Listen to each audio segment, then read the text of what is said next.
గల ఉపదేశమును మనకు అనుగ్రహిస్తున్నారు.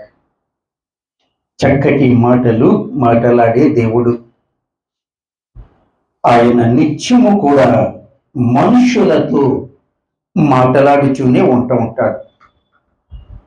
ఆయన ప్రతిదీ కూడా మనతో చెబుతూ, మనతో మాట్లాడుతూ మనల్ని నడిపిస్తూ ఉంటారు. ఒక చిన్న పిల్లవాడిని ఏ విధముగా అయితే తన తల్లి లేదా తండ్రి ఎంత చక్కగా నేర్పుతూ వాడిని నడిపిస్తుంటారో, ఆ విధంగానే సృష్టికర్త అయినటువంటి దేవుడు మనలతో మాట్లాడుచు మనల్ని నడిపిస్తున్నాడు. దేవునికి స్తోత్రం కలుగును గాక. హల్లెలూయా. తల్లిదండ్రులు పిల్లల్ని ఎంతగా ప్రేమిస్తారు, అంతగాని సృష్టికర్త అయినటువంటి దేవుడు మనలను కూడా ప్రేమిస్తున్నాడు. ఆయన ప్రేమామయుడు, ఆయన కనికర స్వరూపుడు, ఆయన నిత్యాశ్రయ దుర్గమై ఉన్నాడు. అంటే నిత్యము కూడా ఆశ్రయించే దుర్గము అంటే ఒక కోటయ్య ఉన్నాడు. ఆయనను నమ్మి విశ్వసించిన వారి జీవితములలో అనేకమైన నూతనమైన కార్యములు జరుపుతూ ఉంటారు. నమ్మాలి, విశ్వసించాలి. ఉదయకాలమున ఒక మున్సిపల్ వర్కర్ ఒక ఆమె కనపడింది. రోడ్డు మీద పెడుతుంటే నమస్కారం అండి అంది. నమస్కారం అన్నాను. అన్న తర్వాత మా బాబుకి యాక్సిడెంట్ జరిగిందండి, చాలా గట్టి దెబ్బలు తగిలినాయి అని అన్నారు. నేను అనుకున్నాను తగ్గిపోయినాయి కదా అన్నాను. అంటే పెద్ద కుమారుడికి యాక్సిడెంట్ అయ్యి పన్ను కూడా సగం ఇరిగిపోయే భయంకరమైన విపత్కర పరిస్థితుల్లో కుమారుడు రక్షించబడ్డాడు. అలాగే అయినప్పుడు ఆమె అన్నది, పెద్ద కుమారుడికి కాదండి, ద్వితీయ కుమారుడికి కూడా నిన్న 2 రోజుల క్రిందటే ప్రమాదం జరిగింది, రోడ్ యాక్సిడెంట్ అన్నారు. ఆ తల్లి ముఖం ఎంత దిగులుగా ఉందో నేను చెప్పాను. అప్పుడు నీవు ఇంతకాలము కూడా ఎంతగానో నీవు అడుగుతున్నావు, ఎంతగానో నువ్వు కోరుకుంటున్నావు, ఎంతగానో నువ్వు పూజిస్తున్నావు. మరి నీ కుటుంబంలో శాంతి సమాధానం అనేది ఏ కోసానా లేదే? భర్త ఏమో తాగుబోతు, ఈమె మున్సిపాలిటీలో ఒక పర్మనెంట్ ఉద్యోగస్తుని దగ్గర టెంపరీగా 7,000కి నెలకు చేస్తూ బంకులు, పెట్రోల్ బంకులు అక్కడ ఇక్కడ అన్ని కూడా స్వీపింగ్ అంటే తుడుస్తూ కుటుంబ పోషణ కోసం సంపాదిస్తాను. భర్త ఏమో విపరీతమైనటువంటి దుర్వ్యసనంలో ఉన్నాడు. కుమారులు ఇంకా ఏ విధమైనటువంటి స్థిరత్వం లేదు. ఆ తల్లి ఎంతో దుఃఖిస్తుంది, నా కొడుకులకి ఏదన్నా ఉద్యోగాలు వస్తే బాగుండేనండి అని చెప్పి. ఏ తల్లి అయినా ఏ తండ్రి అయినా చెప్తుంటారు, నా కుమార్తెలకి చక్కటి భర్తలు రావాలని, నా కుమారులకి చక్కటి భార్యలు రావాలని చెబుతూ వారు ప్రార్థించమని అడుగుతూ ఉంటారు. ఎందుకు అడుగుతారు? చేస్తాడు కనుక. చేయలేని వాడి దగ్గరికి వెళ్ళి ఎలాగా? చేయలేని వాడి దగ్గరికి వెళ్ళి మీరు నాకు చేయండి అంటే చేయగలరా? ఒక మగవాడి దగ్గరికి వెళ్ళి నువ్వు చక్కగా పాట పాడు, నువ్వు పాడుతుంటే నేను ఎంతో వింటాను, నాకు చాలా ఇష్టం అంటే ఏం పాడతాడు వాడు? అని పాడతాడు. అదే కదా, అవునా కాదా? మగవాడిని పాట పాడమంటే ఏమంటాడు పాపం? అంటాడు తప్ప ఇంకే మాట రాదు. చెవిటి వారి దగ్గరికి వెళ్ళి నువ్వు ఎంతో బాగా వింటున్నావు కదా అని అడిగితే ఏమంటాడు? అంటాడు. ఏం వినబడదు, అవునా కాదా? ఒక అంధుడి దగ్గరికి, గురుడు వారి దగ్గరికి వెళ్ళి మా కావ్య చాలా అందగత్తి తెలిసిన అని చెప్తే ఏమంటారు? అవునా అంటారు. ఎందుకని తెలీదు, అవునా కదా? ఆ కావ్య చెల్లి కూడా చాలా అందగత్తదని చెప్పారు అనుకో, అంత అందగత్తి అవునా, ఎంత అందంగా ఉంటుంది అని అడుగుతారు. పాపకి తెలీదు, అవునా కాదా? నేను కాకినాడ వెళ్ళే సమయంలో ఆ 1 టౌన్ బ్రిడ్జ్ మీద పెద్ద బోర్డు ఒకటి ఉండేది.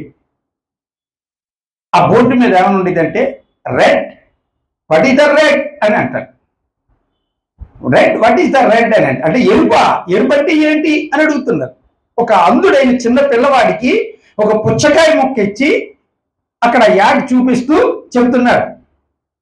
ఈ సర్వభూమిని, సర్వలోకమును కూడా మన నేత్రాలు దేవుడు మనకి ఇచ్చాడు కనుక మనం చూస్తున్నాం. చూడలేనటువంటి అంధులు ఎంతో మంది ఉన్నారు. వారందరి గురించి కూడా మీరు ఒకసారి గుర్తు చేసుకోండి అని చెప్పి, మీ చనిపోయిన వారు దగ్గర బంధువు ఎవరైనా అయితే వారి నేత్రములు దానం చేయండి. నేత్రములు దానం చేయటం అంటే నేను అనుకున్నాను కనుగుట్లు మొత్తం తీసేస్తారనుకునేవాడిని. నేను అలాగే అనుకునేవాడిని కాదట. ఆ తర్వాత తెలిసింది కొద్ది సంవత్సరముల క్రిందట, అంటే నా చెల్లాయి చనిపోయినప్పుడు విప్లవం రావాలి, మార్పు రావాలి అని అనుకోవడం కాదు, మార్పు అనేది మన దగ్గర నుంచే రావాలని నా చెల్లి యొక్క నేత్రాలు దానం చేయటానికి నేను మా అమ్మ తల్లిదండ్రులను, నా చెల్లి యొక్క భర్తను అడిగి చెప్పినప్పుడు వారి నుంచి నేత్రాలు తీసుకున్నారు. ఎందుకు నేత్రాలు అంటే కనుగుడ్లు తీరు, కనురెప్పల పైన ఉన్న, కనుగుడ్డు పైన ఉన్న ఒక పొరను, ఉల్లిపాయ పొర ఎలాగ ఉంటుంది, పల్చడి పొర, అలాంటి పొరను తీస్తారు. కాగితం అంత ఉంటుంది. దాన్ని తీసి ఈ లోకాన్ని చూడలేని వారికి ఎంతో మందికి పెడుతుంటారు. వాళ్ళ కోసం మనం ప్రార్థన చేయాలి, వాళ్ళకి మనం సహకారం చేయాలి. వారి దగ్గరికి వెళ్ళి ఈ లోకం ఎంతో అందంగా ఉంది తెలిసిన అంటే ఎంత అందంగా ఉందని అడుగుతాడు. తెలియని వారి దగ్గరికి, సహాయం చేయలేని వారి వద్దకి, మనల్ని కాపాడలేని వారి వద్దకి మనం వెళ్ళి కాపాడండి, సహాయం చేయండి అంటే వారు ఎట్లా చేస్తారు? వారు ఎలా చేయగలరు? చేయలేరు. కానీ ఈయన అంటున్నాడు, నేను సజీవుడైన దేవుడను, I am a living God. నేను జీవించుచున్న జీవాధిపతిని. నిన్న నేడు నిరంతరము ఏకరీతిగా ఉన్నవాడని నేను. నన్ను అడగండి, జనములను మీకు స్వాస్థ్యముగా ఇస్తాను. నన్ను అడగండి, పర్వతములను మెట్టలుగా చేస్తాను. నన్ను అడగండి, ఆకాశ వాకిలి విప్పి పట్టజాలేనండి విస్తారమైన దీవెనలను నేను అనుగ్రహించి కుమ్మరిస్తాను అని అంటున్నాడు ఆయన. ఆయన యొద్దకు వెళ్ళి అడగాలి. చెవిటి వారి యొద్దకు వెళ్ళి చెవిటి వారి దగ్గరికి వెళ్ళి ఈ సంగీతం ఎంత బాగుందో అంటే ఎట్లాగా పెట్టారు, వెళ్ళలేదే. మగవారి దగ్గరికి వెళ్ళి మగవారితో నీవు శ్రావ్యముగా పాటలు పాడనంటే పాపం వారెట్లా పాడగలరు, చేయలేరే. నీకు సహాయం చేసే వారి యొద్దకు వెళ్ళి నువ్వు సహాయమును అడగాలి. ఉదయకాలం నా తల్లి అంటుంది, ప్రార్థన చేయండి, నా కుటుంబానికి ఏదో దరిద్రం ఎంత ఉంది, నా భర్త ఏమో తాగిపోతూ, నా పెద్ద కొడుకు కింద కొడుకులు ఇంకా ఏ విధంగా కూడా స్థిరపడలేదు, దయతో ప్రార్థించండి అని ఆమె అడిగింది. మనం ప్రార్థన చేస్తాం, ప్రార్థించాలి కూడా. ఆయన మాట్లాడుతూ చెబుతున్నాడు, నేను మీతో ఉంటాను అని. యోహాను సువార్తలో చెప్తున్నాడు, నా మాటలు మీ యందును, మీరు నా యందును, మీరు నా మాటలు మీ యందును నిలిచి ఉన్న ఎడల మీకు ఏది ఇష్టమో అడుగుడి, దాన్ని నేను మీకు ఇస్తాను అని. మనం ఆయన యందు నిలబడాలి. ఆయన మాటలు మన హృదయంలో నింపుకుని నడుచుకుని వెళ్ళాలి. అప్పుడే దేవుడు మన పక్షమున నూతనమైన కార్యములు ఎన్నో జరపగలడు. ఆయన ప్రతిదీ కూడా చెబుతూనే ఉంటాడు. ఒకసారి ఇలాగనే ఆయన సశరీరుడిగా సంచరించినటువంటి సమయములో ఒక దేవాలయమును చూపించి, శృంగారం అనే దేవాలయం ఇది, దావీదు మహారాజు అయినటువంటి దావీదు గారి కుమారుడైన సొలొమోను వారు కట్టించినటువంటి దేవాలయం ఇది. ఈ దేవాలయము అత్యంత ప్రాముఖ్యమైనది. దాదాపుగా 3 లక్షల మంది పనివారు 7 సంవత్సరముల పాటు అత్యంత ధనముతో, అత్యంత విపరీతమైనటువంటి శ్రమతో నిర్మించినటువంటి దేవాలయము ఇది. శృంగారం అనే దేవాలయము అని శిష్యులు యేసుక్రీస్తు ప్రభు వారితో చెప్పారు. అప్పుడు ఆ యేసుక్రీస్తు ప్రభు వారు అంటున్నారు, ఇది ఎంతో ప్రాముఖ్యమైన దేవాలయమే, దేవాలయం వైపు చేతులెత్తి అడిగిన ప్రతి ఒక్కరిని కూడా దేవుడు అనే సృష్టికర్త అయిన దేవుడు ప్రతి అవసరమును కూడా తీరుస్తాడు. కానీ దేవాలయం కంటే గొప్పవాడిని నేను ఇక్కడ ఉన్నాడు అని యేసుక్రీస్తు ప్రభువు చెప్పారు. దేవాలయం ఎంత గొప్పదనేది దానిలో చూపించినప్పుడు యోనా అనే మహాభక్తుడు ఆయన ఉన్నాడు. యోనా అనే మహాభక్తుడు మహాసువార్థికుడు, ఆయన evangelist. It's a greatest evangelist in the Bible. పరిశుద్ధ గ్రంథములో అతను వంటి సువార్థికుడు ఎవరూ లేరు. ప్రపంచాన్ని నేను తిప్పివేశానని చెప్పినటువంటి Charles Stud, Charles Finney, Billy Graham garu లాంటి వారు ఎవరైనా ఉన్నా, దక్షిణ కొరియా ప్రాంతంలో ఉన్నటువంటి పాల్ యాంగిచో గారు లక్షల మందిని రక్షించినా, లేక నాకు 2.5 లక్షల సంఘం ఉందని చెప్పుకున్నటువంటి వ్యక్తి ఎవరైనా ఈ దేశంలో రాష్ట్రంలో ఉండి ఆయన చెప్పినా వారందరికంటే గొప్పవాడు యోనా గారు. ఎందుకు గొప్పవాడు? ఒక మనిషిని రక్షించుకోవాలంటే ఎంతగానో ప్రయాసపడాలి, ఎంతగానో దుఃఖపడాలి, వేదన పడాలి. ఒక స్త్రీ ప్రసవ వేదన పడాలంటే, ఒక గర్భంలోంచి ఒక శిశువుని జన్మింపజేయాలి అని ఎడల ఆమె ఎంతగానో దుఃఖాన్ని అనుభవించాలి. అది ఆమె యొక్క వరం. నిన్నటి రోజున ఒక దైవ సేవకుని యొక్క కుమార్తె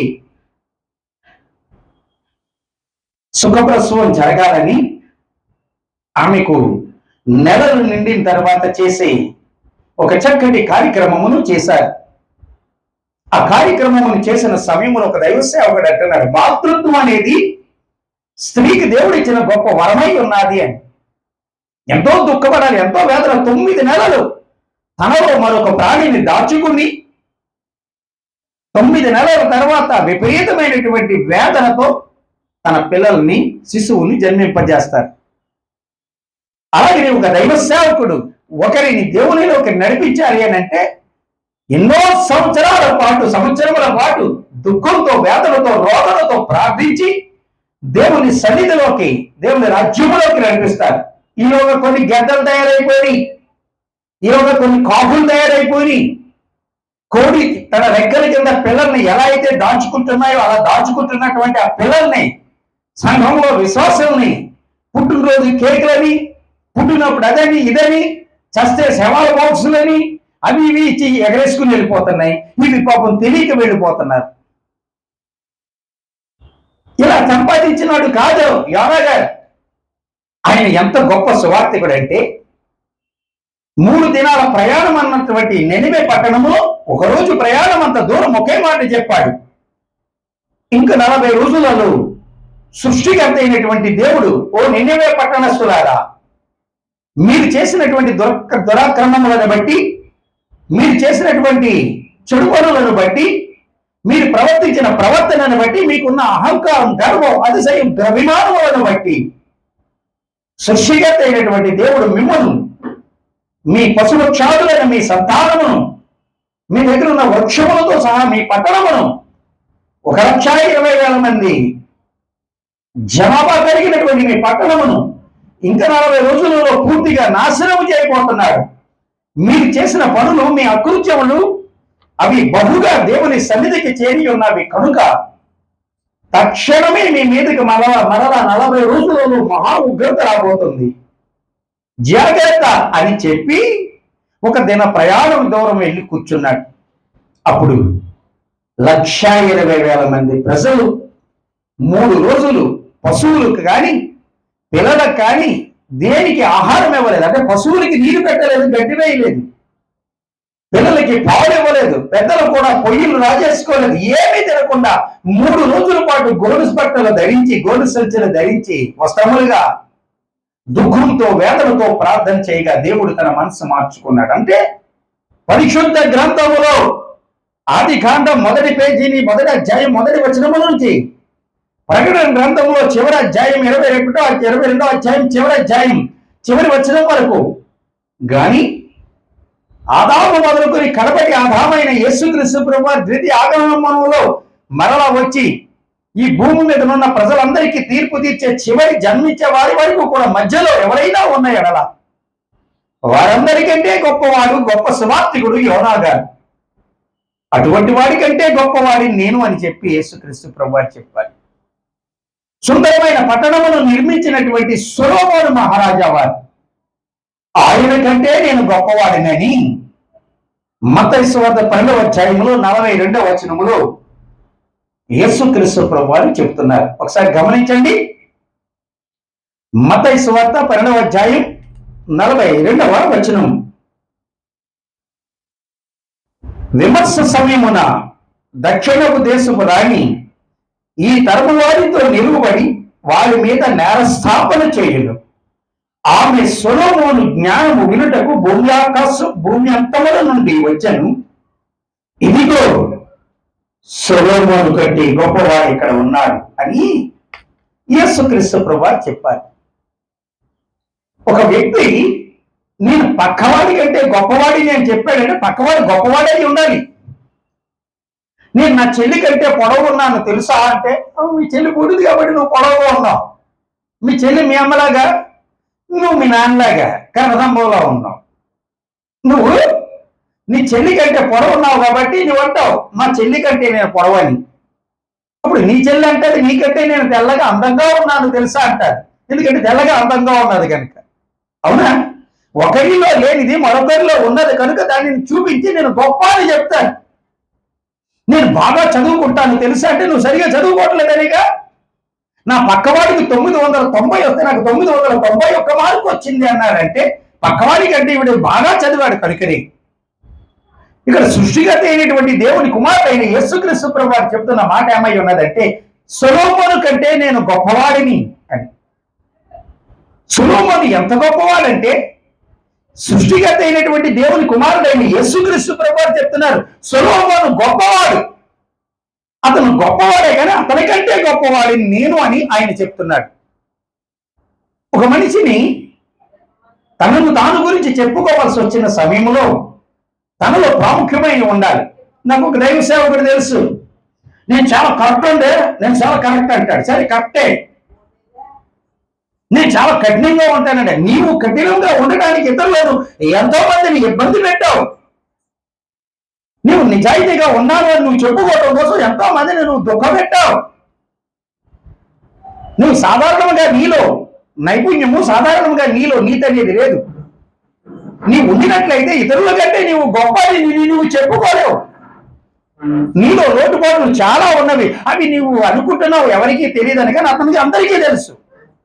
ఒక వ్యక్తి గురించి వారికంటే నేను గొప్పవాడిని అని చెప్పారు అంటే నీలో ఎన్ని లోటుపాట్లు ఉన్నాయో, నీలో గొప్పతనం ఏంటనేది ఇతరులు గ్రహిస్తారు. గ్రహించరా? గ్రహిస్తారు. ఆ విధంగానే యేసుక్రీస్తు ప్రభువారు చెప్పినప్పుడు యేసుక్రీస్తు ప్రభువారి గురించి గమనించారు. అసలు సొలొమోను కంటే గొప్పవాడు యేసుక్రీస్తు ప్రభువారు నిజమే. మరి సొలొమోను ఎటువంటి గొప్పవాడు? ఒకసారి మనం ధ్యానం చేద్దామా? 2 సమూయేలు గ్రంథంలో 12వ అధ్యాయంలో 24వ వచనంలో ఒక మంచి మాటను చెప్పాడు. అసలు సొలొమోను ఎవరు, ఆయన ఎలాగోనా, ఆయన ఎటువంటి గొప్పవాడు అనేది ఒకసారి మనం ధ్యానాంశంగా చూసుకుందాం. 2 సమూయేలు గ్రంథం 12వ అధ్యాయం 24వ వచనం. దావీదు సౌండ్ తగ్గించలేదు, అది ఈ సౌండ్ వచ్చేస్తుంది. తన భార్య అయిన బెత్షెబను ఓదార్చి ఆమె యొద్దకు పోయి ఆమెను కోడగా ఆమె ఒక కుమారుని కనెను. దావీదు అతనికి సొలొమోను అని పేరు పెట్టాడు. ఈ సొలొమోను ఎవరంటే బెత్షెబ అనే ఒక ఆమె కుమారుడు. ఈ బెత్షెబ ఎటువంటిదంటే చాలా సౌందర్యవతి. ఎంత సౌందర్యవతి అంటే ఈమె ఊరీము అనే ఒక అతని యొక్క భార్య అయి ఉన్నది. అతని యుద్ధములో ఉండగా ఈమె స్నానం చేస్తుంటే మిద్ది ఎక్కి దావీదు గారు చూసి ఆమెను తీసుకుని వచ్చి ఆమెతో తప్పు చేసినప్పుడు కుమారుని కని ఆమె చనిపోతుంది, అతను చనిపోతాడు. అప్పుడు తన భర్తను కూడా, అంటే ఆ బెత్షెబ భర్తను కూడా దుర్మార్గకరంగా దావీదు గారు చంపించి ఆమెను భార్యగా చేసుకున్నాడంటే ఆమె ఎంత సౌందర్యవతియో గుర్తు చేసుకోండి. అటువంటి సౌందర్యవతి తన భర్త చనిపోయిన తర్వాత దుఃఖపడి తను తప్పు చేశానని దుఃఖంతో ఉండి దుఃఖపడి ఆ దుఃఖంతో తన బ్రతికేమిటని ఆలోచించిన సమయంలో దావీదు గారు ఆమెను భార్యగా స్వీకరించారు. దావీదు గారు ఒక రాజు తలుచుకుంటే సామాన్యులు ఏమైనా సరే అవగలరు, ఏదైనా అవుతారు. ఈనాడు ఉన్నటువంటి నిబంధనలు నియమాలు ఆనాడు లేవు. ఒక వ్యక్తిని హత్య చేయాలన్నా, ఒక వ్యక్తిని చంపాలన్నా అది సర్వసాధారణం, ఎందుకంటే రాజరిక పరిపాలన కనుక. కానీ ఇదైతే ప్రజాస్వామ్యం కనుక ఇటువంటివి జరగవు. ఒక వ్యక్తిని చంపిన ఎడల పోలీసు వారు వచ్చి వెంటనే కేసు నమోదు చేసి న్యాయస్థానంలో అతనికి 14 సంవత్సరముల జీవిత ఖైదు కానీ లేదా మరణశిక్ష కానీ విధిస్తారు. రాజరికం కనుక ఆనాడు లేదు. బెత్షెబ భర్తను చంపించిన తర్వాత బెత్షెబను భార్యగా దావీదు గారు చేసుకున్నప్పుడు బెత్షెబ చాలా దుఃఖించేది. అయ్యో, నా భర్తకు నేను మోసం చేశానే, నా భర్తకు నేను ద్రోహం చేశానే అని దుఃఖిస్తూ ఏడుస్తున్న సమయంలో దావీదు గారు వివాహం చేసుకుంటే ఆ వివాహమును బట్టి ఆమెకు ఒక సంతానము కన్నారు. ఆమె కలిగిన సంతానమునకు దావీదు గారు సొలొమోను అని పేరు పెట్టారు. సొలొమోను అనే పదానికి అర్థమేమై ఉన్నదంటే బహుసుందరుడు అని, లేదంటే సౌందర్యుడు అని చెప్పి. ఆ సుందరుడు అంటే తల్లి సౌందర్యమే ఆమెకు వచ్చింది, అతనికి వచ్చింది. అటువంటి సౌందర్యం కలిగినటువంటి అతన్ని దావీదు గారు అతని గురించి ఏమని వాగ్దానం చేస్తున్నారంటే, మొదటి దినవృత్తాంతాల గ్రంథం 22వ అధ్యాయం 8వ వచనములో, మొదటి దినవృత్తాంతముల గ్రంథం 22వ అధ్యాయం 8వ వచనములో, యెహోవా వాక్కు నాకు అంటే దావీదుకు ప్రత్యక్షమై ఇలాగు సెలవిచ్చెను. అదే మొదటి దినవృత్తాంతముల గ్రంథం 22వ అధ్యాయం 9వ వచనములో, నీకు పుట్టబోవు కుమారుడు సమాధానకర్తగా ఉండును, అందువలన అతనికి సొలొమోను అని పేరు పెట్టబడును అని. ఈ సొలొమోను అనే పదానికి అర్థము కూడా సమాధానము అని, సమాధానకరుడు అని కూడా వస్తుంది. దావీదు గారికి సొలొమోను గారు పుట్టక ముందే, బెత్షెబతో పాపం చేయక ముందే దేవుడు ఇచ్చిన వాగ్దానం, నీకు పుట్టే కుమారుడే సమాధానకరుడిగా ఉంటాడు కనుక అతని ద్వారా ఒక గొప్ప పరిపాలన చేయాలి అని అనుకుంటున్నారా అని దేవుడు వాగ్దానం ఎప్పుడో ముందుగా ఇచ్చాడు. అదే మొదటి దినవృత్తాంతాల గ్రంథం 22వ అధ్యాయంలో 10వ వచనంలో ఒక మంచి మాటను సొలొమోను గారి గురించి చెప్తున్నారు. అతడు నా నామమునకు మందిరమును కట్టించును, అతడు నాకు కుమారుడై ఉండును, నేను అతనికి తండ్రినే ఉండును అని. చూడండి, దేవుడు చెప్తున్నాడు ఏమనంటే, ఈ భూమి మీద ఒక చక్కటి మందిరం అంటే దేవుని ఆలయము, దేవాలయము, గుడి అతనే కట్టిస్తాడు, నీవు కట్టించవు అని. నిజానికి దేవునికి ఆలయము అనేది ఉండనే ఉండదు. దేవుని ఆలయము అనేది ఎక్కడైనా ఉన్నది అని అంటే అది ప్రపంచవ్యాప్తంగా ఒక్క యెరూషలేములో ఉన్నటువంటి ప్రాంతములో, యెరూషలేములో మాత్రమే దేవుని ఆలయము, దేవాలయము ఉన్నది. ఇంకెక్కడ నువ్వు దేవాలయములు లేవు, దేవుడు నివసించేటటువంటి ఆలయములు లేవు. అది ఒక్కడే దేవుని ఆలయం. మరి చర్చిలన్నీ దేవాలయాలు అంటారంటే ఇవి దేవాలయాలు కాదు, ఇవి సనగోగ్ లేదా సెనగోగ్ అంటారు, అంటే సమాజ మందిరములు. ఇది దేవుని ఆలయమే, దేవుని మందిరమే, కానీ ఇది సెనగోగ్ అంటే ప్రార్థనా మందిరము లేదా సమాజముగా కూడే మందిరమును సెనగోగు లేదా సమాజ మందిరములు అంటారు. ఈ భూమి మీద ఒకే ఒక్క దేవాలయం అనేది ఉన్నది. ఆ ఒక్క దేవాలయం అది ఒక్కటే ఉంటుంది, ఇంకెక్కడ ఉండదండి. ఎందుకు ఉండదు? సర్వభూమిని సర్వలోకమును కూడా ఏడే సృష్టికర్త అయినటువంటి దేవుడు ఒక్కడే ఉన్నాడు. ఆయనకి నివసించే స్థలము ఒక్కటే ఉంటాడు. ఇప్పుడున్నారు ఏమండి, మీ ఇల్లు ఎక్కడైనా అడిగితే మీ భార్య పిల్లలు ఉన్నటువంటి స్థలమును, ప్రాంతమును చూపించి పలానా ముచ్చిమీదలో, పలానా కొత్తూరులో, పలానా నదురుబాదులో లేదా పలానా చోడవరంలో వెళ్ళలో ఉన్నది అని చెప్తారు. కానీ నాకు పలానా ఇల్లు ఉందండి, పలానా ఇల్లు ఉందండి, పలానా ఇల్లు ఉందంటే అవన్నీ నీ ఇల్లు అవుతాయా? అవ్వవు. అవన్నీ నీకు చెందినవే అవ్వచ్చు, కానీ నీ సొంతమైన ఇల్లు, నువ్వు నివసించే ఇల్లు ఎక్కడున్నది అని అడిగితే పలానా చోట ఉన్నది అని చెప్తారు. ఎందుకంటే నీవు నివసించే గృహము ఎక్కడై ఉన్నదో అక్కడ. అలాగే దేవుడు నివసించే గృహము, దేవాలయము ఆ ప్రపంచములో, ఈ ప్రపంచములో ఆనాడు ఈనాడు ఎక్కడైనా సరే అది ఒక్కటే, యెరూషలేము మందిరములో.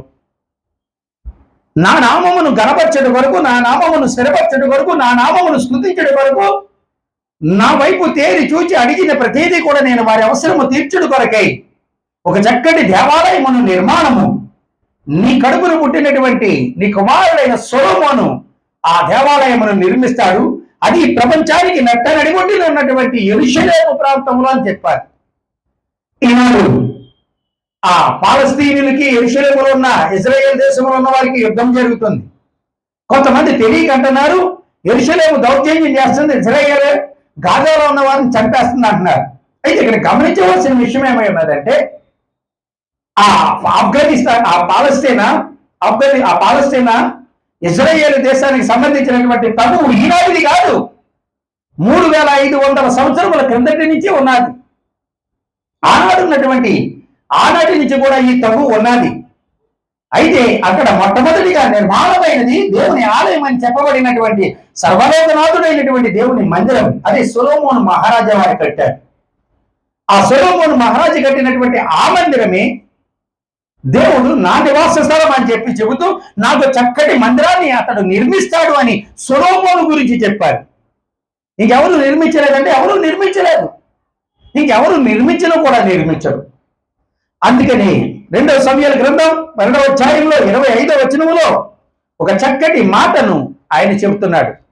ఈ సొలొమోను ఎటువంటి వాడంటే అని చెబుతూ 2వ సమూయేలు గ్రంథం 12వ అధ్యాయం 25వ వచనములో ఆయన చెబుతూ యెహోవా అతనిని ప్రేమించి నాతాను అను ప్రవక్తను పంపగా అతడు యెహోవా ఆజ్ఞను బట్టి యెదిద్యా అని అతనికి పేరు పెట్టాడు. యెదిద్యా అనే పదానికి పేరు ఏమై ఉన్నదంటే యెహోవాకు ప్రియుడు అని ఫుట్ నోట్ లో కింద ఉంటారు. నాతాను అనే పాస్టర్ గారిని పిలిపించి చెప్తున్నాడు, సొలొమోనుకు నువ్వు ఇంకో పేరు పెట్టావు. అతని తండ్రి సొలొమోను పేరు పెట్టాడు, కానీ నీ వెళ్ళి నాకు ఇష్టమైనది నాకు ప్రియుడు అని చెప్పి యెదిద్యా అని పేరు పెట్టన్నాడు. ఈ సొలొమోనుకి యెదిద్యా అని దేవుడే సర్వలోకనాథుడైనటువంటి దేవుడి నామమును పెట్టాడు, అనగా దేవునికి ప్రియుడు అని చెప్తున్నారు. మొదటి రాజుల గ్రంథం 1వ అధ్యాయంలో 39వ వచనమును ఒకసారి మనం గమనించిన పక్షమున సొలొమోను వారికి దావీదు గారి బ్రతికి ఉండగానే మొదటిగా పట్టాభిషేకం జరిగింది.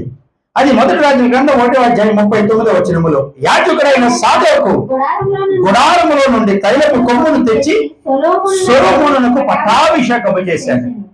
ఈ బెత్షెబా అనే ఆమెకు జన్మించినటువంటి సొలొమోనుకి యెదిద్యా అని సృష్టికర్త అయినటువంటి దేవుడు 2వ నామమును నాకు బహుప్రియుడని పెట్టి ఇశ్రాయేలీల 10.5 గోత్రికులు లేదా 12 గోత్రముల మీద కూడా ఆయన మహాచక్రవర్తిగా ఈ సొలొమోను వారిని నియమించాడు. అంటే 12 గోత్రాలకి 12 దేశాలకి ఆయనను మహాచక్రవర్తిగా సర్వలోకనాథుడైనటువంటి దేవుడు నియమించాడు. ఈ సొలొమోను ఎవరు?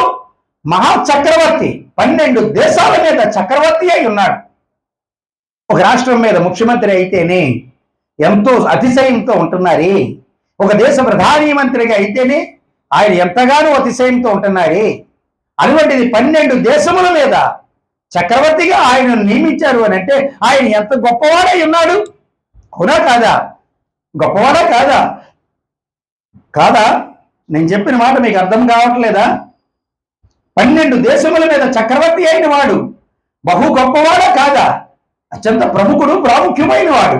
అటువంటి వాడిని ఆయన ఏం చేశాడంటే దేవుడు చక్రవర్తిగా నియమించిన తర్వాత కొద్ది రోజులకి దావీదు గారి తన తండ్రి గారు మరణిస్తే అప్పుడు వెళ్ళి ఆయన గిబియోను అనే ప్రాంతంలో దేవుని యొక్క మందసము, దేవుని యొక్క ప్రత్యక్ష గుడారము ఉంటే అక్కడికి వెళ్ళి ఆయన విస్తారమైన బలులు అర్పించాడు. ఎందుకు బలులు అర్పించాడు? సొలొమోను వారు తనను చక్రవర్తిగా 12 దేశాల మీద మహాచక్రవర్తిగా సృష్టికర్త అయినటువంటి దేవుడు నియమించాడు కనుక కృతజ్ఞతతో వెళ్ళి కొన్ని 100 మేకల్ని, గొర్రెల్ని బలి ఇచ్చి చక్కటి విందును చేశాడు.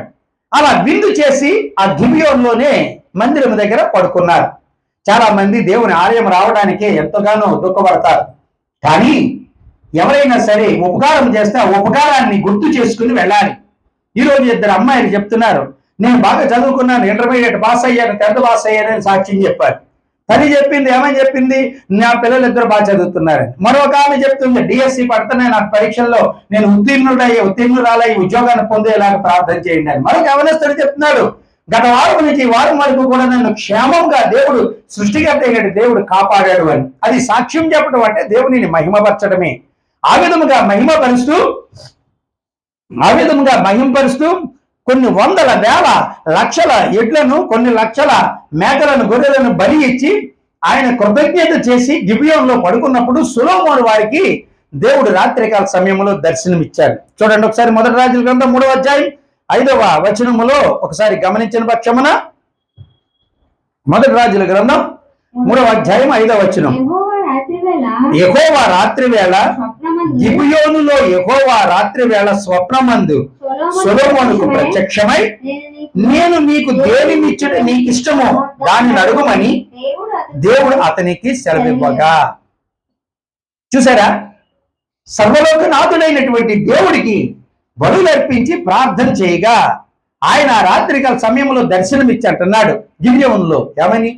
సొలొమోన్, యెహోవా నేను నీకు దేనిని ఇచ్చుడు నీకు ఇష్టమో దాన్ని అడుగు, నువ్వు ఏదడిగితే నేను అది ఇస్తానని ఆ రాత్రి ఆయన దర్శనములో ప్రకటించినప్పుడు ఆయన ఏమడుగుతున్నాడంటే, మొదటి రాజుల గ్రంథం 3వ అధ్యాయం 9వ వచనములో సొలొమోను గారు ఏమడుగుతున్నారు? ఒక చక్కటి మాట వినండి.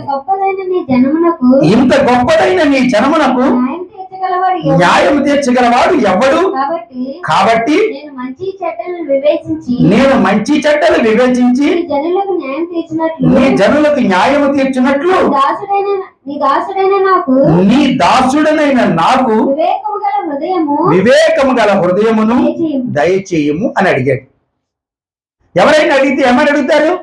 నా శత్రువులు అనేవారు లేకుండా చేయండి, లేదా నా శత్రువుల కంటే ధనవంతుడు చేయండి, నా శత్రువుల కంటే ఉన్నతమైన వాడిని చేయండి, లేదా నా పక్క వారి కంటే నా బంధువుల కంటే ఉన్నతమైన వాడిగా చేయండి అని అడుగుతారు.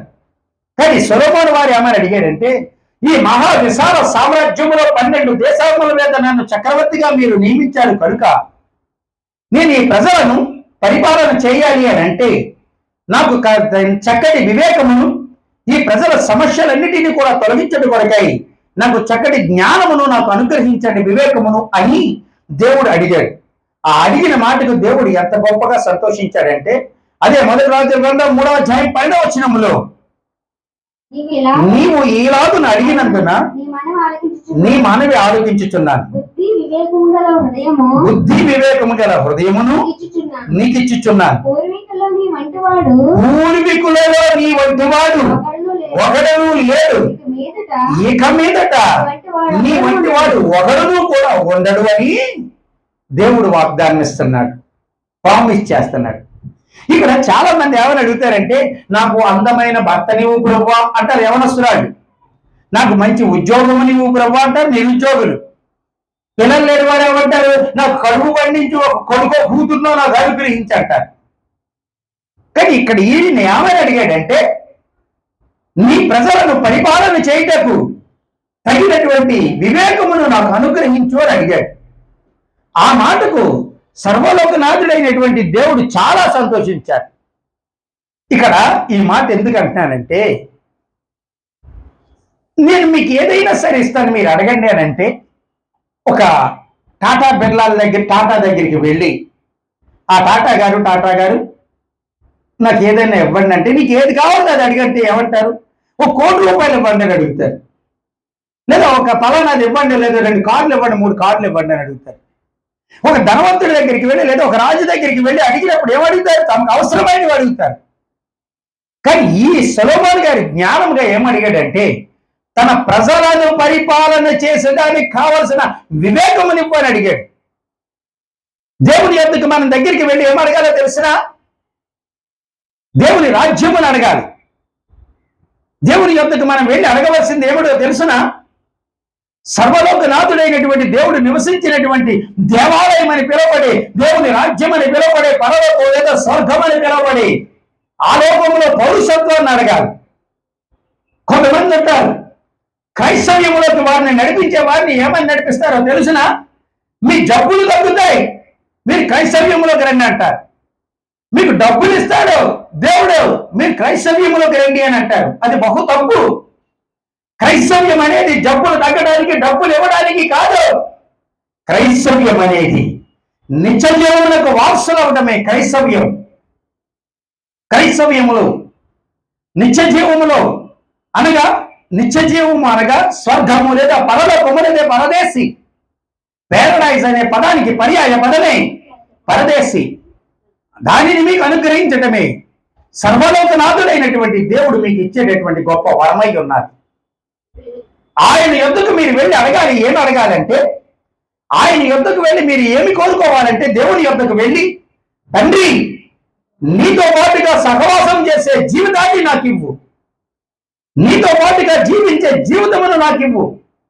ఈ మట్టి శరీరం మట్టిలో కలిసి ఆత్మ, నా ఆత్మ ఎక్కడికి వెళ్తుందో నాకు తెలియదు కదా, ఎక్కడికి వెళ్తుందో తెలియలేనటువంటి నా ఆత్మ మార్గమును, నీతో ఉండే జీవితాన్ని నాకు ఇవ్వు, నీవెక్కడుంటే అక్కడ ఉండే జీవితాన్ని నాకు ఇవ్వు అని అడగాలి. ఒక భార్య భర్తను అడుగుతుంది. భర్త అడిగాడు ముందుగా, ఏమని, నీకేం కావాలి అని. ఆ భార్య అంటుంది, నాకు బంగారం కావాలంటే వద్దు, నాకు బంగారం కావాలని కంటే వద్దు అన్నది. కొన్ని బట్టల కోసం అంటాడు, బట్టలు వద్దు.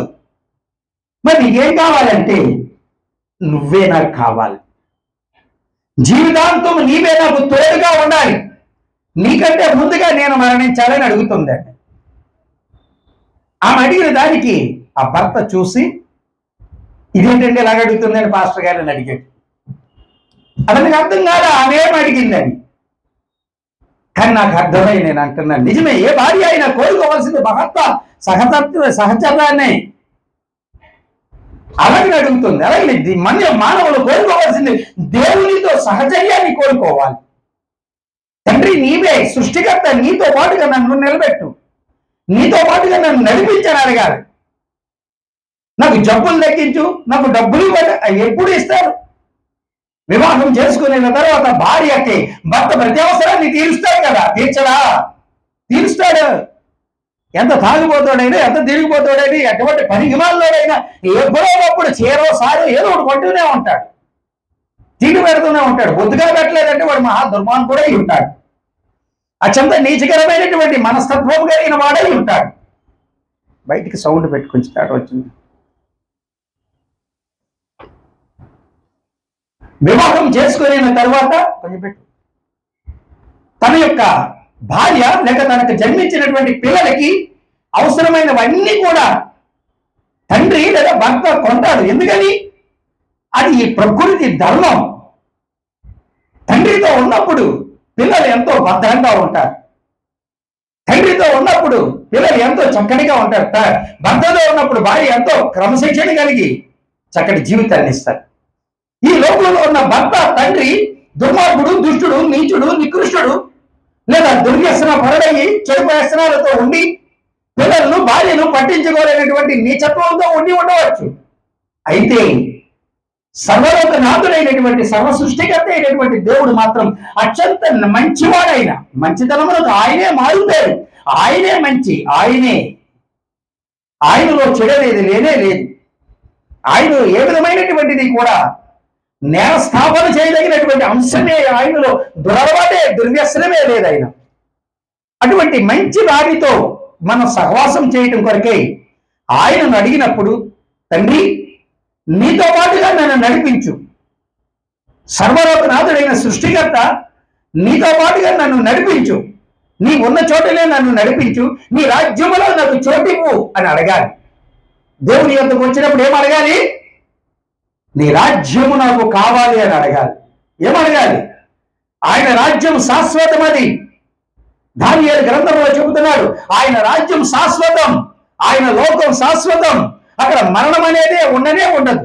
అటువంటి రాజ్యమును కోరుకోవాలి. ఇది సొలొమోను వారు అదే అడిగారు. ఆయనకి అర్థమైంది, మనకు కావాల్సినవన్నీ దేవుడు మనకి ఇస్తాడు కనుక దేవుణ్ణే మన దగ్గర తీసుకుంటే మంచిది కదా అని. అందుకని అడుగుతున్నాడు, ఈ ప్రజలను ఏరేటటువంటి మంచి వివేకమును నాకు అనుగ్రహించు అని. ఆ ఒక్క మాటకు ఆయన సంతోషించి ఆయన అంటున్నాడు, సొలొమోన్ యథేచ్ఛా, నీవు అడిగినది బహు చక్కని వితరణ కలిగినటువంటి చక్కటి మాట. ధనమును అడగలేదు, రాజ్యములను అడగలేదు, వజ్ర వైద్యుని గోపెదక బంగారు వెండిలో అడగలేదు. నీవు అడిగినది నా సన్నిధిని నీవు అడిగావు కనుకని నా సన్నిధిని, నా వివేకమును నీకు ఇస్తూ, ఆనాటి నుంచి అంటే సృష్టి మొదటి నుండి, మొదటి ఆదాము నుండి చివరి ఆదాము వరకు ఉన్నటువంటి ఎవరైనా వారు ఉన్నా సరే, నీలాంటి వాడు ఉండడు, ఇక మీదట ఉండనే ఉండడు. నీలాంటి వాడు పుట్టలేదు, నీలాంటి జ్ఞానవంతుడు, తెలివి కలిగిన వాడు, వివేకం కలిగిన వాడు ఈ భూమి మీద ఎవడు పుట్టనే లేదు. ఇక మీదడు కూడా పుట్టడు, అంతటి గొప్ప ఘనత వహించిన వాడిగా నేను నిన్ను చేస్తున్నాను సొలొమోన్ అని చెప్పాడు. అంటే భూమి మీద సొలొమోన్ గారు మహా గొప్పవాడు. చూడండి ఎంత చక్కటి మాట చెప్తున్నాడు ఆయన. మొదటి రాజుల గ్రంథం 3వ అధ్యాయం 12వ వచనంలో, పూర్వీకులలో నీ వంటి వాడు ఒకడును లేడు, ఇక మీదట నీ వంటి వాడు ఉండడు. పూర్వీకులలో అంటే నీ పితరులలో కానీ ఇక మీదట లేడు, నీ తర్వాత మరొకడు ఉండడు. నీ ఒక్కడివే, యు ఆర్ అనామనస్. గవర్నమెంట్ కాంట్రాక్ట్లు ఎంజాయ్ చేశాడు. కాంట్రాక్ట్లు వేయడానికి వెళ్ళిన వాళ్ళందరినీ కూడా బయట కొట్టేస్తున్నారు. అందరూ లోపలికి వెళ్ళి ఒక్కడే వేసాడు కాంట్రాక్ట్. ఆ కాంట్రాక్టర్ అందరికీ ఇచ్చాడు. అంటున్నాడు అధికారి, నువ్వు ఒక్కడే ఉన్నావు వరకు నువ్వు వేసిన రేటుకే మేము ఇస్తున్నామని. ఆ ఊర్లో ఒక్కడే వ్యాపారస్తుడు, అతను ఏది అమ్మితే అదే ఇంకా. అవునా కాదా? అతనికి ఇంకెలా ఉంటుంది? ఎనామనస్. అలాగని సొలొమోను వంటి వాడు పూర్వీకులలో లేడు, ఈ భూమి మీద ఇకను ఉండడు. అంతటి గొప్పవాడు సొలొమోన్. అవునా కాదా? సొలొమోన్ ఎంత గొప్పవాడు! మహాజ్ఞానవంతుడు, మహాపరాక్రమవంతుడు, మహా వివేకము కలిగిన వాడై ఉన్నాడు. అయితే ఆయన ఏం చేశాడంటే మహాజ్ఞాని. ఆయన గురించి ఆయన రాసుకుంటూ ప్రసంగి గ్రంథం 3వ అధ్యాయం 9వ వచనంలో చెప్తున్నాడు. ఆయన గురించి అంటే తన గురించే ఈ సొలొమోను గారు సామెతలను రచింపజేశారు. అలాగనే ప్రసంగి అనే ఒక గ్రంథమును కూడా రచింపజేశారు. ఈ రెండు కూడా ఆయన యొక్క జ్ఞానమును గురించి, వివేకమును గురించి ఉన్నాయి. కొంతమంది వివేకము లేని వారు ఉంటారు, మీరు వివేకమును నేర్చుకోరు. కొంతమంది జ్ఞానం లేని వారు ఉంటారు, మీరు జ్ఞానమును నేర్చుకోరు. కానీ సొలొమోను ఏమని అడిగాడంటే వివేకమును జ్ఞానమును అనుగ్రహించని అడిగినప్పుడు దేవుడు వాటినిచ్చి వాటితో పాటుగా ఆశీర్వాదమును దీవెనను కూడా ఇచ్చాడు. చూడండి ప్రసంగి గ్రంథం 12వ అధ్యాయం 9వ వచనమును. ప్రసంగి జ్ఞాని అయి ఉండెను, అతడు జనులకు జ్ఞానమును బోధించెను. అతడు ఆలోచించి సంగతులు పరిశీలించి అనేక సామెతలను అనుకరించెను. మొదటి రాజుల గ్రంథం 4వ అధ్యాయం 32వ వచనమును కూడా ఒకసారి మనం గమనించిన పక్షమున, మొదటి రాజుల గ్రంథం 4వ అధ్యాయం 32వ వచనమును ఒకసారి మనం గమనించిన పక్షమున, అతడు 3000 సామెతలు చెప్పెను, 5,005 కీర్తనలు కూడా రచించాడు. అంటే 1005 పాటలు కూడా రాశాడు. 3000 ముఖ్యమైన ప్రాముఖ్యమైన సామెతలు కూడా చెప్పాడు. సొలొమోన్ రాజావారు రచించినటువంటి సామెతల గ్రంథం అనేది ఉన్నది చూడండి. ఆ సామెతల గ్రంథాన్ని కానీ కంఠస్థపడితే, ఆ సామెతల గ్రంథాన్ని కానీ మనం అన్వయించుకుని వివేకంతో ఆలోచిస్తే ఒక మనిషి ఎలాగూ బ్రతకాలనేది స్పష్టంగా చెప్తాడు. సామెతల గ్రంథం 3వ అధ్యాయంలో జ్ఞానమును గురించి విశదీకరిస్తూ చక్కటి మాటను ఆయన అక్కడ చెప్తున్నాడు. సామెతల గ్రంథం 3వ అధ్యాయంలో జ్ఞానమును వివేకమును నువ్వు కోరుకో, దయను సత్యమును నువ్వు ఎన్నడూ విడిచిపెట్టనివ్వకుండా వాటిని కంఠపోషణముగా నువ్వు ధరించుకోవాలి. దయను సత్యమును నువ్వు కంఠపోషణముగా ధరించుకుంటే నీ జీవితం ఆశీర్వాదకరంగా దీవెనకరంగా ఉంటుందని సామెతల గ్రంథం 3వ అధ్యాయాన్ని ఒకసారి మనం గమనిస్తే, చదివితే దేవుడు ఎంత గొప్ప దేవుడో, సొలొమోను ఎంత జ్ఞానవంతుడో కూడా తెలుస్తాడు. అయితే ఇటువంటి 1000 సామెతలు, 3000 సామెతలు, 1005 కీర్తనలు రచించి భూమి మీద ఇటువంటి వాడు ఎవడూ లేడు అని అనుకున్నటువంటి ఆ మహాజ్ఞాని అయిన వాడికి కూడా ఒక దురలవాటు ఉన్నది. అత్యంత నైపుణ్యం కలిగినటువంటి వాడే ఉన్నాడు. ఆయన 3 లక్షల మంది పనివారులతో 7 సంవత్సరముల కాలంలో ఈ భూమి మీద దేవుని ఆలయం అని పిలువబడినటువంటి మహా గొప్ప ఆలయం అని యెరూషలేము మందిరములో నిర్మాణం చేశాడు. యెరూషలేము మందిరములో దేవుని యొక్క ఆలయాన్ని నిర్మింపజేసి ఈ భూమి మీద దేవాలయము, దేవుని ఆలయము అనేది ఏదైనా ఉన్నదంటే అది ఒక్కటే. దేవునికే సర్వలోకనాథుడైనటువంటి సర్వ సృష్టికర్త అయినటువంటి దేవునికే ఆలయమును నిర్మించిన వాడు సొలొమోను ఒక్కడే, ఇంకెవరు నిర్మించలేదు.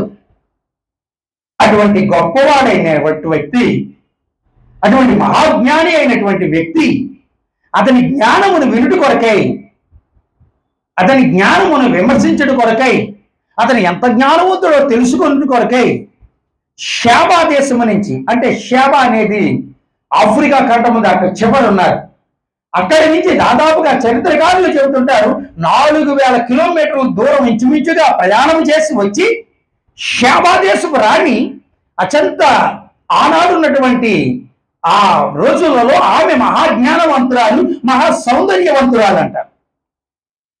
ఈ షాబా దేశపు రాణి కూడా వచ్చి సొలొమోను జ్ఞానవంతుడంట కదా, ఎంత జ్ఞానవంతుడో పరిశీలన చేద్దామని, పరీక్షిద్దామని ఆయన యొద్దకు వచ్చి ఆయనతో మాట్లాడినప్పుడు ఆయన మహాజ్ఞాని అని చెప్పి షాబా దేశపు రాణి కూడా బిరుదునిచ్చి యెరూషలేములో ఉన్న దేవుని ఆలయమని, సర్వలోకనాథుడైనటువంటి దేవుని ఆలయంలోకి వెళ్ళి బలులు అర్పించి తనను తానుగా క్రైస్తవురాలుగా, యూదురాలుగా మార్చుకుని దేవునిని ఆరాధించుకునే దానిగా మారి దేవునిని ఆరాధించి వెళ్ళింది బహుమతుల నుంచి. అందుకని ఈ 12వ అధ్యాయంలో 34వ వచనంలో ఏమని చెప్తున్నాడు? షాబా దేశపు రాణి ఈ తరము వారితో కలిసి పాపము చేసిన వారందరికీ కూడా నేరస్థాపన చేయడానికి ఆమె విమర్శ చేస్తుంది కూడా అని చెప్తున్నారు. అంటే షాబా దేశపు రాణి కూడా దేవుణ్ణి నమ్ముకున్నారు. అటువంటి మహా గొప్ప జ్ఞాని, వివేకము కలిగినటువంటి సొలొమోనుకి ఒక పెద్ద పనికిమాలినటువంటి పెద్ద దురలవాటు ఉన్నది. అతను స్త్రీలోలుడు. అతను ఎంత స్త్రీలోలుడు అంటే ఒకసారి చూడండి, మొదటి రాజుల గ్రంథం 11వ అధ్యాయం 2వ వచనములో, మొదటి రాజుల గ్రంథం 11వ అధ్యాయం 2వ వచనములో, కామాతురత గలవాడే వారిని ఉంచుకొనుచూ వచ్చెను. అదే మొదటి రాజుల గ్రంథం 11వ అధ్యాయం 3వ వచనములో, అతనికి 700 మంది రాజకుమార్తెలైన భార్యలను. ఒక్క బెల్లంతో సాగలేకపోతున్నారే, ఒక్క బెల్లానికే సీర్లు కొనలేకపోతున్నారే, ఒక్క బెల్లానికే స్వీట్లు తేలేకపోతున్నారే, ఒక్క బెల్లమే మెడ అని పెట్టిందంటే సమాధానం చెప్పలేకపోతున్నారే. 700 మంది రాజకుమార్తెలు అంటే అటు రాజులు కుమార్తెలు, రాణులు, యువరాణుల్ని 700 మందిని పెళ్లి చేసుకున్నాడట. ఈయనకి ఎంత ఓపిక అండి? ఈయన ఎంత ఓపిక చూసారు? 700 మంది రాణులను వివాహం చేసుకున్నాడు.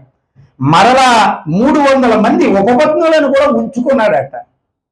ఉపపత్ని అంటే ఉంచుకోవడం.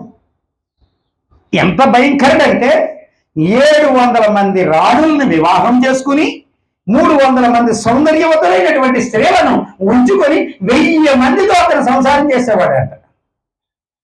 ఎంత భయంకరమైన వాడు, ఎంత భయంకరమైన స్త్రీలోనుడు. అందుకనే సర్వలోకనాథుడైనటువంటి దేవుడు కూడా మొదటి రాజుల గ్రంథం 3వ అధ్యాయం 12వ వచనంలో చెప్తున్నాడు, నీ పూర్వీకులలో నీ వంటి వాడు లేడు, ఈ భూమి మీద నీ లాంటి వాడు ఇక పుట్టడని చెప్పేశాడు ఆయన. 700 మందిని పెళ్లి చేసుకున్నాడండి రాణుల్ని, 300 మందిని ఉంచుకున్నాడు, 1000 మంది భార్యలతో ఉండేవాడు.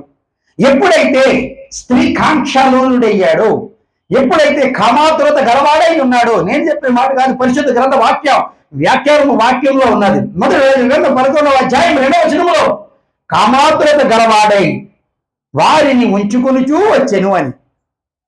అంతమందిని వివాహం చేసుకుని చివరికి చదవండి, 300 మంది, 1000 మంది, 700 మంది రాజకుమార్తెలైన భార్యలను, 300 మంది ఉపపత్నులను కలిగి ఉండి అతని భార్యలు అతని హృదయమును త్రిప్పివేసిరి అని. ఇక్కడ ఎలా పతనమైపోయాడు సొలొమోను గారు? స్త్రీలోనుడిగా మారాడు, దుర్వ్యసనపరుడిగా మారాడు, దురలవాట్లతో మారాడు. అంతటి జ్ఞాని కూడా పనికిమాలినోడిగా మారిపోయాడు. చివరికి వారి భార్యలు విగ్రహారాధన వైపు నడిపించగా, చివరికి అతని భార్యలు కుక్కకి, కోతికి, నక్కకి, ఇంకా నువ్వు చెప్పాలంటే ఆ దేవికి కూడా నమస్కారం చేసేటటువంటి దౌర్భాగ్య స్థితిలో ఆ రాణులు ఉపపత్నులు అతని తిప్పగా అతను తిరిగి చివరికి భ్రష్టుడైపోయి చివరికి చనిపోయాడు. ఎక్కడ చెప్తారు చూడండి, మొదటి గ్రంథం 11వ అధ్యాయం 43వ వచనంలో, సొలొమోనుతో తన పితరులతో కూడా నిద్రించి దావీదు పురములో సమాధి చేయబడిను అని.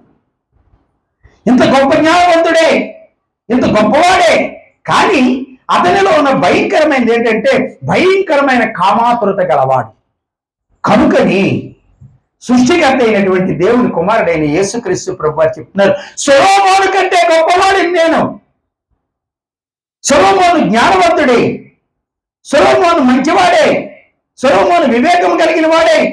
ఈ భూమి మీద సర్వలోకనాథుడైనటువంటి దేవునికి అనగా నా తండ్రికి చక్కటి మందిరమును దేవాలయమును నిర్మించిన వాడే, కానీ అతడు స్త్రీలోనుడు అని చెబుతూ ఆయన ఏమని చెప్తున్నాడంటే తనను గురించి తాను చెప్తున్నాడు. చూడండి, గలతీయులకు రాసిన పత్రిక 1వ అధ్యాయం 4వ వచనములో యేసుక్రీస్తు ప్రభువారి గురించి గలతీయులకు రాసిన పత్రిక 1వ అధ్యాయం 4వ వచనములో చెప్తున్నారు, మన తండ్రి అయిన దేవుని చిత్త ప్రకారము యేసుక్రీస్తు మనలను ప్రస్తుతపు దుష్టకాలముల నుండి విమోచింపవలెనని మన పాపముల నిమిత్తమే తనను తాను అప్పగించుకొనెను. యేసుక్రీస్తు ప్రభువారు ఏం చేశారు? మన తండ్రి అయిన దేవుని చిత్త ప్రకారం యేసుక్రీస్తు మనలను ప్రస్తుతపు దుష్టత్వ కాలం నుండి విమోచింపవలెనని మన పాపముల నిమిత్తం తనను తాను బలిగా అర్పించేసుకున్నాడు. ఎవరి పాపముల నిమిత్తం? ఎవరి పాపముల నిమిత్తం? చెప్పాలి గట్టిగా. ఎవరి పాపముల నిమిత్తం? మన పాపముల నిమిత్తం. మనం చేసిన పాపముల నిమిత్తం తనను తాను బలిగా అర్పించుకున్నాడు ఆయన. యోహాను రాసిన సువార్త 6వ అధ్యాయం 39వ వచనములో ఒకసారి మనం గమనించిన పక్షమున, యోహాను రాసిన సువార్త 6వ అధ్యాయం 39వ వచనమున ఒకసారి గమనించిన పక్షమున, ఆయన నాకు అనుగ్రహించిన దానంతట్లో నేనేమీ పోగొట్టుకొనక 39వ వచనం 6వ అధ్యాయం. అదేనా? నా ఇష్టమును నెరవేర్చుకున్నట్టుకు నేను రాలేదు, నన్ను పంపిన వాని యొక్క చిత్తము నెరవేర్చుటకు పరలోకముల నుండి దిగి వచ్చాను అన్నాడు. అదే వచనమా? 38వ వచనం ఒకసారి గమనించండి. నా ఇష్టము నెరవేర్చుకున్నట్టుకు నేను రాలేదు, నన్ను పంపిన వాని చిత్తము నెరవేర్చుట కొరకై పరలోకము నుండి దిగి వచ్చాను. ఆయన ఏం చేశాడు? తన ఇష్టాన్ని నెరవేర్చుకోలేదు. తన ఇష్టాన్ని నెరవేర్చుకోవడం కోసం మంచి బట్టలు కట్టుకోవాలని, మంచి ఫుడ్ తినాలని, మంచి బిల్డింగ్ కట్టుకోవాలనుకోలేదు. సేవకుడు, పాస్టర్ గారైన ఎవరైనా సరే దేవుని చిత్తాన్ని నెరవేర్చడం కొరకు ఈ భూమి మీదకి ఎందుకు వచ్చారంటే యేసుక్రీస్తు ప్రభువారు దేవుడు చూడండి ఒకసారి, నా ఇష్టము నెరవేర్చుకున్నట్టుకు నేను రాలేదు, నన్ను పంపిన వాని చిత్తము నెరవేర్చుటకు పరలోకముల నుండి ఈ భూమిల మీదకి నేను దిగి వచ్చాను అన్నాడు. ఆయన బిల్డింగులు కట్టుకోలేదు, యేసు ప్రభువారు కార్లు కొనుక్కోలేదు, యేసు ప్రభువారు సొంత విమానాలు కొనుక్కోలేదు, యేసు ప్రభువారు సూట్లు బూట్లు వేసుకోలేదు, యేసు ప్రభువారు ఒక వాక్యం చెప్పడానికి లక్షల రూపాయలు తీసుకోలేదు, యేసు ప్రభువారు కానుకలు కొమ్మని చెప్పి నువ్వు కానుకిస్తేనే లేకపోతే రావద్దని లేదు. యేసుక్రీస్తు ప్రభువారు మేము మీటింగ్లు పెడుతున్నాం కనుక నువ్వు కవర్లో కానుకలు పెట్టి అని అడగలేదు. ఒకవేళ ఎవరైనా అలాగ అడిగితే వాళ్ళు క్రైస్తవులు కాదు, వాళ్ళ పాస్టర్లే కాదు, ఎవరైనా తన తండ్రి చిత్తము నెరవేర్చడానికి ఈ భూమి మీదకి యేసుక్రీస్తు ప్రభువారు వచ్చారు. తన తండ్రి చిత్తం ఏమిటి? ఆ పైన ఉన్నది మన తండ్రి అయిన దేవుని చిత్త ప్రకారం యేసుక్రీస్తు మన ప్రస్తుతము దుష్టకాత్మపు కాలము నుండి విమోచించడం కొరకే మన పాపముల నిమిత్తము తనను తాను అప్పగించుకునేది. గలతీయులకు రాసిన పత్రిక 1వ అధ్యాయం 4వ వచనములో చెప్తున్నాడు, దేవుని చిత్తమేమున్నది? ప్రస్తుతము దుష్టత్వపు కాలము నుండి మనం రక్షించడానికి యేసుక్రీస్తు ప్రభువారు వచ్చారు. ఆయన తన ఇష్టాన్ని నెరవేర్చుకోకుండా దేవుని చిత్తాన్ని నెరవేర్చడానికి వచ్చాడు. దేవుని చిత్తం ఏమై ఉన్నది? ప్రస్తుత దుష్టత్వ కాలంలో ఉన్నటువంటి జనులందరినీ కూడా రక్షించుకోవడమే దైవ చిత్తమై ఉన్నది. ఏ దైవ సేవకుడైనా, ఏ క్రైస్తవుడైనా సరే దేవుని చిత్తం ఏమిటి అని అడిగితే ప్రస్తుతము దుష్టత్వ కాలము నుండి ప్రజలను రక్షించుకోవాలి, దుర్వ్యసనముల నుండి, దురలవాటుల నుండి, చెడు పనుల నుంచి, చెడు పద్ధతుల నుంచి వారిని రక్షించుకోవడమే దైవ చిత్తమై ఉన్నది. కారులు పెట్టి క్రిస్మస్ పెడుతున్నామని కవర్లు పెట్టి ప్రింట్ చేసిస్తే అది దేవుని నామ మహిమార్థము కాదు. నేను క్రిస్మస్ చేయమని దేవుడు అడిగితే పరలోకములోంచి నిన్ను ఈ భూమిలోకి నువ్వు క్రిస్మస్ చేయరా బాబులని అడిగితే ఆయనే ఇస్తాడు నీకు. పరలోకము నుంచి నిన్ను భూమి మీదకి పంపింది క్రిస్మస్లు చేయమని కాదు, చందాలు వసూలు చేసి గుళ్ళు కట్టమని కాదు, చందాలు వసూలు చేసి సంఘాలు కట్టి పక్క సంఘాల్లో దోచుకుని కార్లు వేళ్లు మిత్తులు కొనుక్కోమని కాదు ఆయన పంపింది. పరలోకములో నుండి సేవకులైన మనల్ని, క్రైస్తవులైన మమ్మల్ని పంపింది. ఎందుకంటే ప్రస్తుత దుష్టత్వ కాలము నుండి ఈ ప్రజలను రక్షించాలి, దుష్టత్వము నుంచి విడుదల కలిగించాలి, దుష్టత్వపు ఆ పనుల నుంచి విడుదల కలిగించాలి, దుష్టుడైన సాతాను నుంచి విడుదల కలిగించడం వరకే పరలోకములో నుండి సేవకులను పంపాడు. ఒక సేవకుడు అన్నాడు, చోటు ఉంటే చూసుకోండి అన్నాడట. మరో సేవకుడితో చోటు ఉంటే చూసుకోండి నేను అడిగాను. అంటే ఎక్కడో ఒకటి సంఘం పెట్టేదట. యేసుప్రభు సంఘాలు పెట్టమని ఎవరిని పంపలేదు. యేసుప్రభు సంఘాలు పెట్టేమని సేవకులకు ఎవరిని అభిషేకించలేదు. మత్తయి సువార్త 28వ అధ్యాయంలో చివరిలో చెప్తున్నాడు ఆయన 18-19 వచనములలో, సర్వలోకమునకు వెళ్ళి మీరు సర్వ సృష్టికి కూడా ఈ సువర్తమానమును ప్రకటించండి అన్నాడు. కానీ సంఘం పెట్టుకో అనలేదు. యేసుప్రభు ఎక్కడ కూడా నువ్వు ఏ గుంపుడు ఎట్టేనా లాభం లేదు. యేసుప్రభు ఎప్పుడు కూడా నువ్వు బాగా పాటలు పాడుతున్నావు, నువ్వు బాగా వాక్యం చెప్తున్నావు, నువ్వు సంఘాలు పెట్టి తీసుకునేది సంఘం పెట్టమని ఎక్కడ చెప్పలేదు. యేసుక్రీస్తు ప్రభు ఏమని చెప్పారంటే, స్వయముగా పునరుద్ధారుడైన తర్వాత చెప్పిన మంచి మాట ఏమై ఉన్నదో తెలుసునా? మత్తయి సువార్త 28వ అధ్యాయం 18-19 వచనములను ఒక్కసారి గుర్తించి జ్ఞాపకం చేసుకుని దానిని మన మనసులో ఆత్మలో గుర్తు పెట్టుకుంటే సేవకుడు అనేవాడు ఎలా ఉంటాడో తెలుస్తుంది, ఎలా బ్రతకాలో తెలుస్తుంది. విశ్వాసి అయిన వాడు ఎలా బ్రతకాలో కూడా తెలుస్తుంది. చదవమ్మ ఒకసారి. మత్తయి సువార్త 28వ అధ్యాయం 18 వచనం. అయితే యేసుక్రీస్తు ప్రభువు వారు పునరుద్ధానులైన తర్వాత తన శిష్యుల యొద్దకు వచ్చి, పరలోకమందును భూమి మీదను నాకు సర్వాధికారం ఇవ్వబడినది, కాబట్టి మీరు వెళ్ళి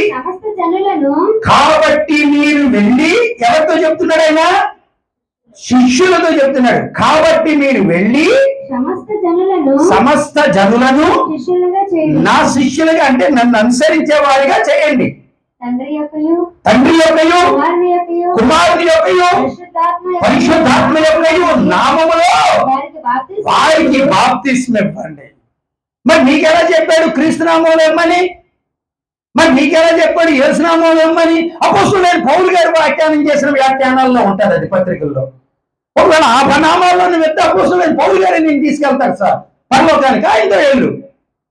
కానీ యేసుక్రీస్తు ప్రభువు ఏం చెప్పాడు? స్వయంగా ఆయన పునరుద్ధానుడైన తర్వాత చెప్పిన మంచి మాట ఏమై ఉన్నది?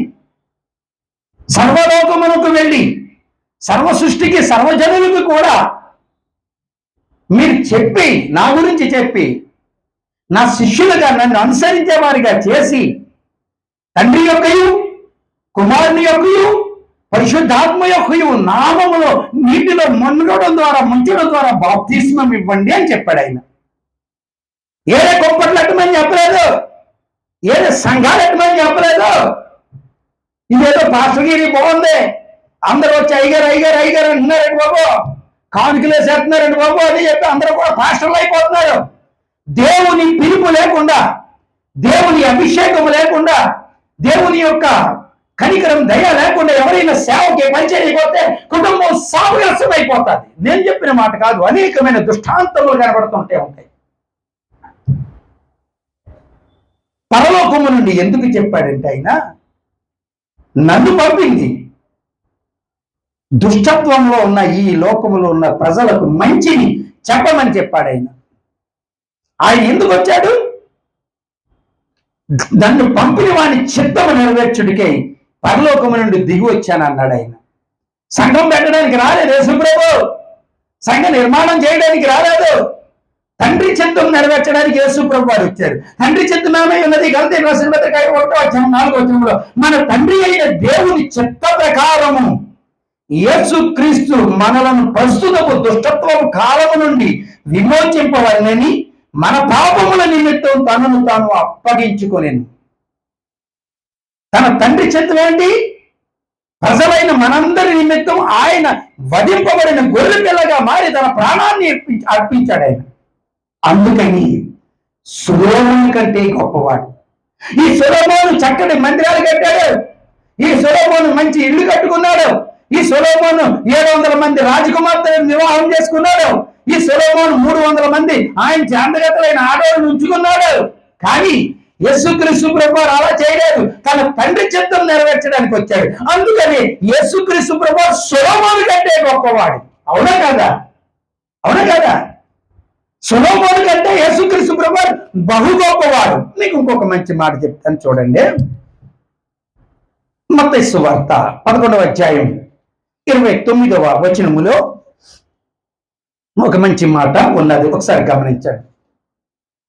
మత్తయి సువార్త 11వ అధ్యాయం 29వ వచనములో, నేను సాత్వికుడను, దీన మనస్సు గలవాడను. ఆయన ఏమంటున్నాడు యేసుప్రభు గారు? నేను సాత్వికుడను, నేను మంచోడిని, దీన మనస్సు గలవాడను, నేను దయ చూపేవాడిని, నేను ఎవరి మీద కోపపడను, నేను ఎవరిని కూడా నేను హత్యలు చేయను, ఎవరిని చంపను, నా చేతిలో ఆయుధాలు లేవు, కత్తుల్లో బల్లెలు లేవు, గొడవలు లేవు, నా చేతుల్లో బాబులు లేవు, నా చేతుల్లో బాబులు లేవు.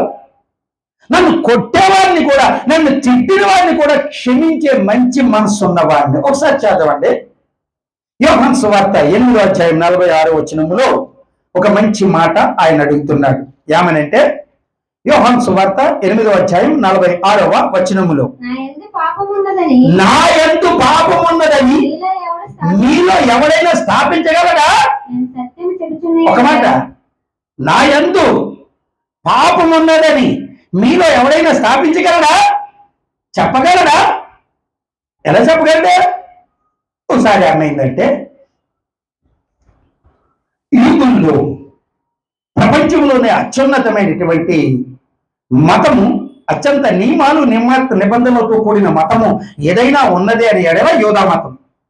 ఈ యూదా మతంలో ఎవరు కూడా స్త్రీలు వ్యభిచారం చేయకూడదు. కానీ తండ్రి చచ్చిపోయాడు, తల్లి చచ్చిపోయింది, తమ్ముడు చూస్తేనేమో జబ్బోడు, అక్క చూస్తేనేమో తింగరదే. ఈ అక్క ఏంటంటే ఎప్పుడు వండి పెడతాం, వదిలి పెడతాం తప్ప అనుకోడు తెలియదు అక్కకి. తమ్ముడేమో ఎప్పుడు కూడా దగ్గడం తప్ప మరొకటి తెలియదు తమ్ముడికి. తండ్రి చచ్చిపోయారు, ఆస్తులన్నీ పోయినాయి, ఇంకేం చేయాలో అర్థం కాలేదు. చివరికి ఈ మరియా ఆమె ఏం చేసిందంటే, ప్రపంచంలోనే అత్యంత పురాతనమైనటువంటి వ్యాపారాన్ని ఆమె తన శరీరాన్ని వ్యాపారంగా చేసుకుని తన అక్కని తన తమ్ముడిని పోషించుకోవడం కోసం చేసింది. అలా పోషించుకోవడానికి కోసం చేసినటువంటి ఆ వ్యభిచారంలో ఆమె పట్టుబడినప్పుడు యూదుల యొక్క ధర్మాచారం ప్రకారం, యూదుల యొక్క మత గ్రంథమైన తోరా ప్రకారం రాళ్లతో కొట్టి చంపేయాలి ఆమెను. అలా రాళ్ళతో కొట్టి చంపేయడానికి ఆమెను తీసుకుని వచ్చి రాళ్ళు ఎత్తుకుని చిన్నవాళ్ళు పెద్దవాళ్ళు అందరూ కూడా రాళ్ళు ఎత్తుకుని నిలబడి చూస్తున్నారు, కొట్టేద్దామని చెప్పి, చంపేద్దామని చెప్పి. మరియా చాలా సౌందర్యవతి. అటువంటి పరిస్థితుల్లో యేసుక్రీస్తు ప్రభువారిని అందులో ఒకటి అడుగుతున్నాడు. యేసుక్రీస్తు ప్రభు, మన మోషే నియమించిన ధర్మశాస్త్ర ప్రకారం మన మతం, యూదా మతం యొక్క గ్రంథమైన తోరా ప్రకారం రాళ్లతో కొట్టి చంపేయాలి. ఈమెను కొట్టి చంపేద్దాం అనుకుంటున్నావు, నువ్వేం చెప్తావో చెప్పు, నువ్వు బోధకుడు కదా, నువ్వు గొప్పోడు కదా చెప్పని అన్నారు. అప్పుడు ఆయన అంటాడు, వ్రేలితో ఏదో రాస్తూ కింద భూమి మీద, మీరు పాపము లేని వాడు ఎవడైనా ఉంటే, మీరు పాపము చేయని వాడు ఎవడైనా ఉంటే మొదటిగా ఆమె మీద రాయి వేయండి అన్నట్టు. ఏమన్నాడైనా? మీలో పాపము చేయని వాడు ఎవరైనా ఉంటే, మీలో పాపము చేయనటువంటి పాపము అనేవాడు ఎవరైనా, పాపి అనేవాడు ఎవరైనా ఎవడానికి లేకపోతే ఒక్కడో మీలో పాపం చేయని వాడు ఉంటే రాయించుకురామని కొట్టండి, చంపేయండి. ఆ తర్వాత ఎవరో కూడా ఆలోచించి కొట్టద్దని చెప్పేసాడు. అప్పుడు అందరూ కూడాను యేసుక్రీస్తు ప్రభువారు వేలితో రాస్తున్న దానిలో చూస్తుంటే వారి జీవితంలో వారు చేసిన పాపములు కనపడుతున్నాయి. పెద్దోళ్ళు భార్యలతో తప్ప మరొకరితో ప్రవర్తించిన ప్రవర్తన కనపడ్డది. దాంట్లో కొంతమంది ఆడవాళ్ళకి భర్తను మోసం చేసి తిరిగినటువంటి ప్రవర్తన కనపడ్డది. చిన్నపిల్లలకి పక్క పుస్తకాల్లో పుస్తకం దొంగతనం చేసినది అది కనపడ్డది. చిన్నపిల్లలకి పక్క పెన్సిల్ దొంగతనం చేస్తాం కనపడ్డది. చిన్నపిల్లలకి వాళ్ళ నాన్న జేబులో డబ్బులు ఎట్టుకుపోవడం కనపడ్డది, అందరికీ కనపడ్డది. అప్పుడే చచ్చిపోయే ముసలోడి కాడి నుంచి ఆ కొంత జ్ఞానం కలిగిన చిన్నపిల్లవాడి వరకు కూడా అందరికీ వారి పాపాలు అక్కడ కనపడ్డాయి. వెంటనే అందరూ కూడా వదిలిపెట్టి వెళ్ళిపోయాడు. నేను పాపినని ఒక పాపాత్మురాలైన స్త్రీని చంపడానికి వచ్చినటువంటి వారందరూ కూడా మేము పాపులమని గ్రహించి వెళ్ళిపోయారు. యేసుక్రీస్తు ప్రభువారు వెంటనే అంటున్నాడు, అమ్మా, మీరు ఎవరైనా ఒక వ్యభిచారిని కానీ ఒక హిజ్రాని, లేదా తెలుగులో వాడకూడని పదం, నన్ను క్షమించండి, కొచ్చా అని అటు ఇటు కానీ నపుంసకులని కానీ అమ్మా అని పిలిచేటటువంటి పిలుపు మీలో ఎవరికైనా ఉన్నదా? వ్యభిచారిని చూస్తే చెడు కనులతో చూస్తారు, నపుంసకులని పిలువబడుతున్నటువంటి హింసాలు వస్తే వాళ్ళని చూసి నవ్వుతారు, కానీ వాళ్ళని అమ్మా అని పిలిచే మంచితనం, సాత్వికం, దేవత్వం నీలో ఉన్నదా? నీలో ఉన్నదో లేదో నాకు తెలియదు, కానీ యేసుక్రీస్తు ప్రభువులో ఉన్నది. ఆయన అంటున్నారు, అమ్మా అని పిలిస్తే చావటానికి సిద్ధంగా ఉన్నటువంటి ఆ మరియ కన్నులెత్తి ఆయన వైపు చూసి కన్నీళ్లు రాలుస్తూ ఆయన వైపు చూసింది. అమ్మా, నిన్నెవరు కొట్టలేదా? నిన్నెవరు చంపడానికి రాయలేదా? లేదు ప్రభు అంటే, నేను కూడా నిన్ను కొట్టను, క్షమిస్తున్నాను.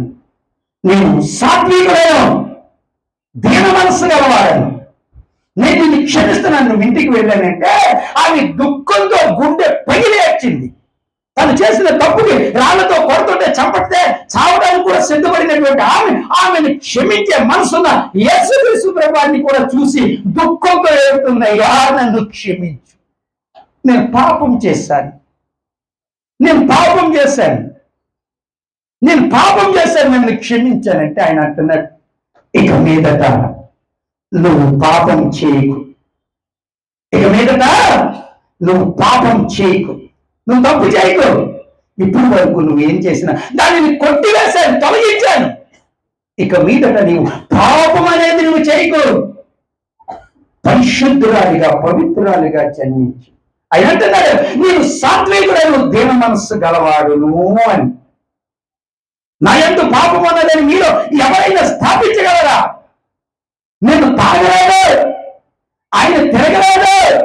ప్రపంచంలోనే అత్యంత గొప్పవాడు, అత్యంత జ్ఞాని అయినటువంటి సొలొమోను మహారాజు గారి లాగా 700 మంది రాణులను పెళ్లి చేసుకోలేదు. 300 మంది అందగత్తెలైనటువంటి సౌందర్యవతలైనటువంటి అమ్మాయిలను ఉంచుకోలేదు. తన శత్రువులను చంపలేదు ఆయన, శత్రువులను కూడా ప్రేమించాడు ఆయన. తనను పొడిచిన వారిని కూడా ప్రేమించాడు ఆయన. ఏమంటున్నాడో తెలుసునా? ఒకసారి ఆయనను సిలువ వేసినప్పుడు, ఆయన సిలువ మీద చనిపోయే ముందు 3వ మాటగా 4వ మాటగా ఉంటారు, తండ్రి మీరేమి చేయించున్నారో మీరెరుగురు కనుక వీరిని క్షమించుడి. వాళ్ళు ఏం చేస్తున్నారో వారికి తెలియదు, వాళ్ళు ఏం చేస్తున్నారో వారికి తెలియకుండా వాళ్ళు నన్నే చంపుతున్నారు కనుక నీవు వాళ్ళని క్షమించు, నీ ఉగ్రత వీరి మీద రానియకు. ఒకసారి ఏమైందంటే, ఒక తండ్రి కొడుకులు ఉన్నారు. ఒక కొడుకు ఒక చోటకు వెళ్ళి యూరినల్కి వెళ్ళి వేసుకుంటున్నాడు. అక్కడ ఉన్నటువంటి కొబ్బరి బొండాలు అమ్మేవాడు ఒక గేదెలా ఉన్నవాడు ఒకడు. ఆ కుర్మ చిన్న పిల్లాన్ని తిడుతున్నాడు, దున్నపోతులో ఉన్నావు, ఎక్కడికి వచ్చిపోతున్నావు ఏంటండి? వాడు ఒక గేదెని. అక్కడ ఆ మాట అనగానే ఆ కుర్రడు వచ్చి, నాన్న తండ్రి డాడీ ఈ మాట అన్నాడని అన్నాడు. నువ్వు రా అని కొడుకుని తీసుకున్న తండ్రి వెళ్ళి, గొడ్డిగేదెలా ఉన్నావు నువ్వు, సత్తా ఈ వీధికి సరిపోతావు నువ్వు, నేను ఏట ఈ ఈదోళ్ళందరూ కూడా తింటారు, అంత ఎవరో ఉన్నావు, అంత దరిద్రులా ఉన్నావు అని చెప్పి తింటే, నా కొడుకు నువ్వు తిడతావా, నువ్వు గొడ్డిగేదిరా నువ్వు అని చెప్పి గొడవ పెట్టుకున్నాడు. కొడుకుని చిన్న మాట అన్నాడని తండ్రి సహించలేకపోయాడు. ఏ తండ్రి అయినా అంతే, నా కూతుర్ని అంటవా, నువ్వు నీ కూతుర్ని బతికేడు నువ్వు తెలుసులే అంటారు. అనరా, నా కొడుకుని అంటావా, నా కొడుకెట్టు నువ్వు తెలుసు అని చెప్పి. పిల్లలు ఏమన్నంటే తల్లిదండ్రులు వచ్చేస్తారు కోపం, మామూలుగా కదా, కచ్చాలు మోసుకుని ప్యాంట్లు ఎగేసుకునేది మరి ఎగరేస్తాను ఎత్తుంటారు. ఎందుకంటే పిల్లల్ని ఏమనకూడదు అనరు. అటువంటిది సర్వలోకనాథుడైనటువంటి దేవుడు తన అద్వితీయ ప్రియకుమారుని తన చిత్తం నెరవేర్చడం కొరకే, మనుషుల పాపాన్ని తొలగించడం కొరకే ఈ లోకానికి వస్తే ఆయనను కొట్టుకున్నారు, చావు బాధేశారు. చూడండి ఒకసారి మత్తయి సువార్త 27వ అధ్యాయం 23వ వచనాన్ని ఒకసారి గమనించండి. మత్తయి సువార్త 27వ అధ్యాయంలో 23వ వచనమును ఒకసారి గమనించండి. అధిపతి అంటే ఆ న్యాయాధికారి అయినటువంటి పిలాతు అంటున్నాడు, ఇతడు ఏ దుష్కార్యము చేసినని అడుగగా యేసుక్రీస్తు ప్రభువు గురించి శిక్ష విధించే జడ్జి అంటున్నాడు పొత్తు పిలాతు. ఈ ఏ దుష్కార్యం చేశాడు, ఈ ఏ తప్పు చేశాడని నువ్వు క్రీస్తుని యేసుని నువ్వు అవమానిస్తున్నావు. మీరా డబ్బు సంపాదించుకోవడం కోసమే అడ్డపదాలు తొక్కలేదైనా, మీలాగా చెడు పనులు చేసి ధనాన్ని సంపాదించి అధికారం కోసం మతమో అని పోగులాడలేదైనా. అతడు ఏ దుష్కార్యం చేశాడు నువ్వు చెప్పు ఒకసారి. ఆయన తాగాడా నీకులాగా? ఆయన తిరిగిపోతా నీకులాగా? ఆయన ఏమైనా అబద్ధాలు ఆడాడా నీకులాగా? ఆయన ఏమైనా దొంగతనాలు చేశాడా నీకులాగా? ఏమి చేయలేదే.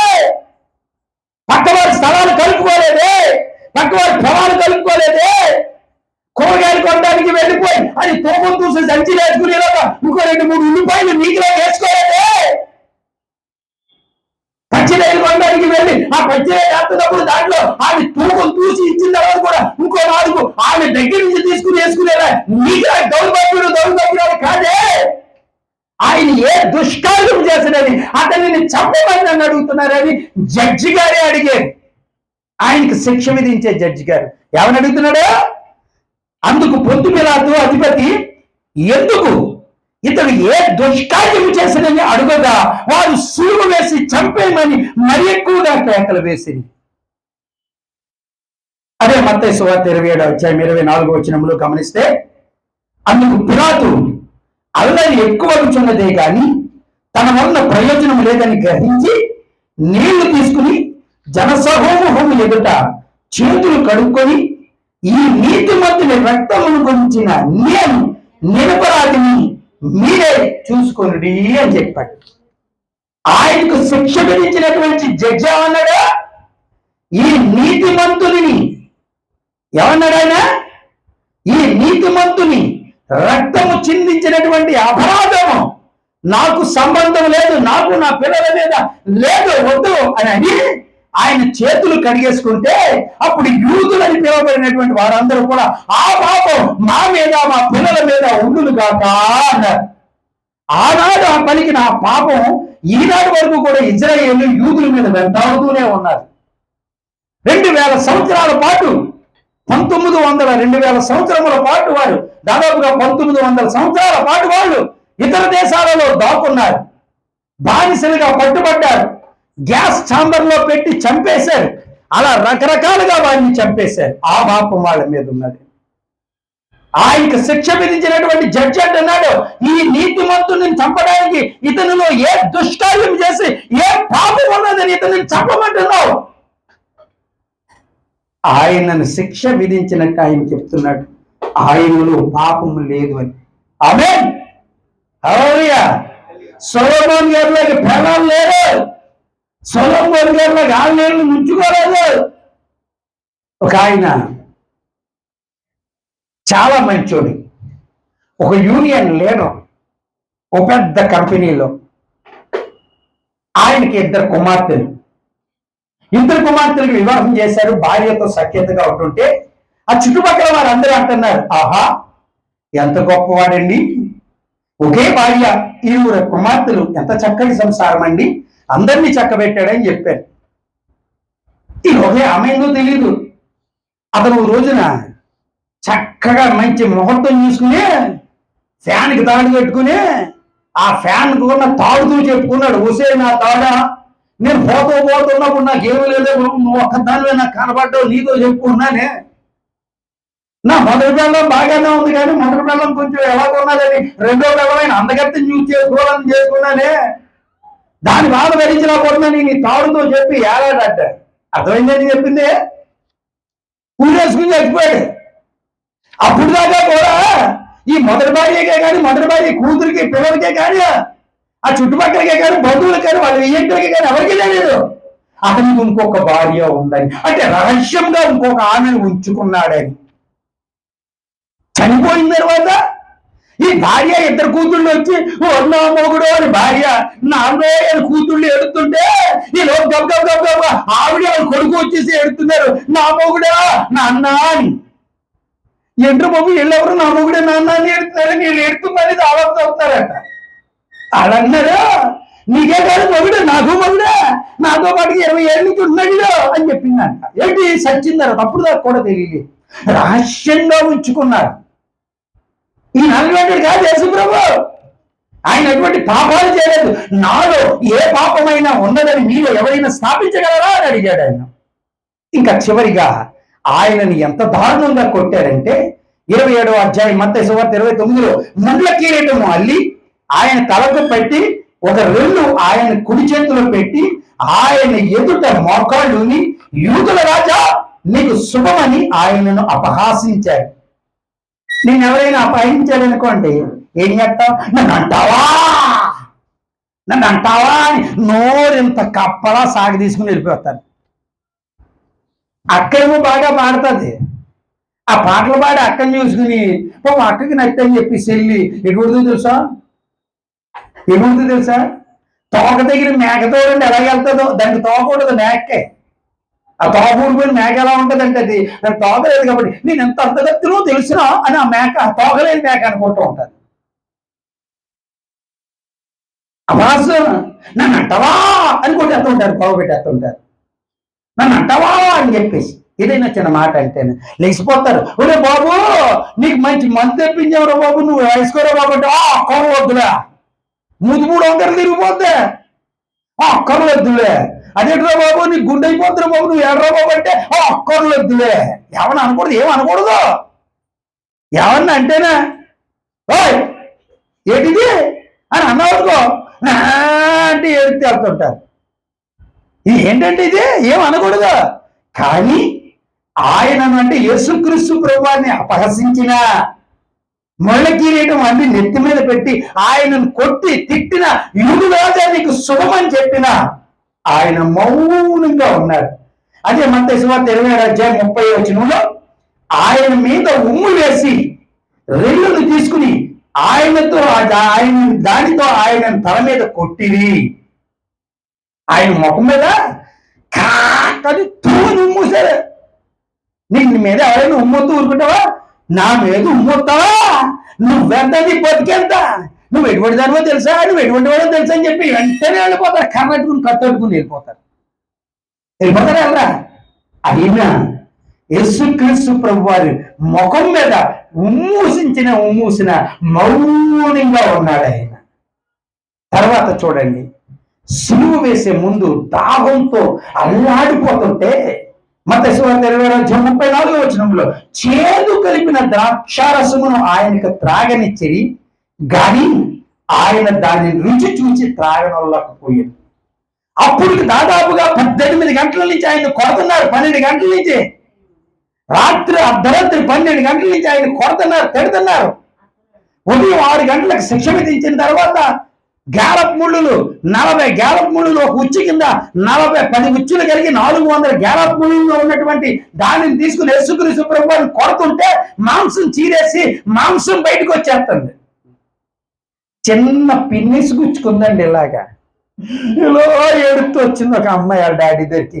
అమ్మాయి ఏమైందమ్మా అంటే పిన్నిసి గుచ్చుకుందని అన్నది. ఎంత గుచ్చుకుంది ఏం లేదు, ఆ షర్ట్ ఎడుతుండగా చిన్న గుచ్చుకుందంటే ఏలికి అంతే ఇలా వచ్చేసింది. చిన్న పిన్నిసి గుచ్చుకుంటే గిజగిజలాడిపోతున్నవే, చిన్న ముళ్ళు గుచ్చుకుంటే గిలగిలాడిపోతున్నవే. 400 గ్యాలప్ ముళ్ళు, చేపలను పట్టే గ్యాలప్ ముళ్ళు ఏ విధంగా అయితే ఇలా ఉంటాయో అలాంటి గ్యాలప్ ముళ్ళతో ఆయనను కొట్టి ఆ రాగుతుంటే మాంసం బయటకు వచ్చేస్తుంటే ఎంత అల్లాడిపోయాడో చూడండి యేసుప్రభు. అయినా మౌనంగా ఉన్నాడు. అని ఉమ్మూసినా కూడా మౌనంగా ఉన్నాడు ఆయన. ఎంత మౌనంగా ఉన్నాడంటే ఆయన చనిపోయాడు శిలువ మీద. శిలువ మీద చనిపోయే సమయంలో కూడా తండ్రి మీరు ఏం చేయించున్నారు, మీరు ఎరుగరు కనుక వీరిని క్షమించుడి అని అడుగుతున్నాడు. ఆ మనస్సు నీలో ఉందా?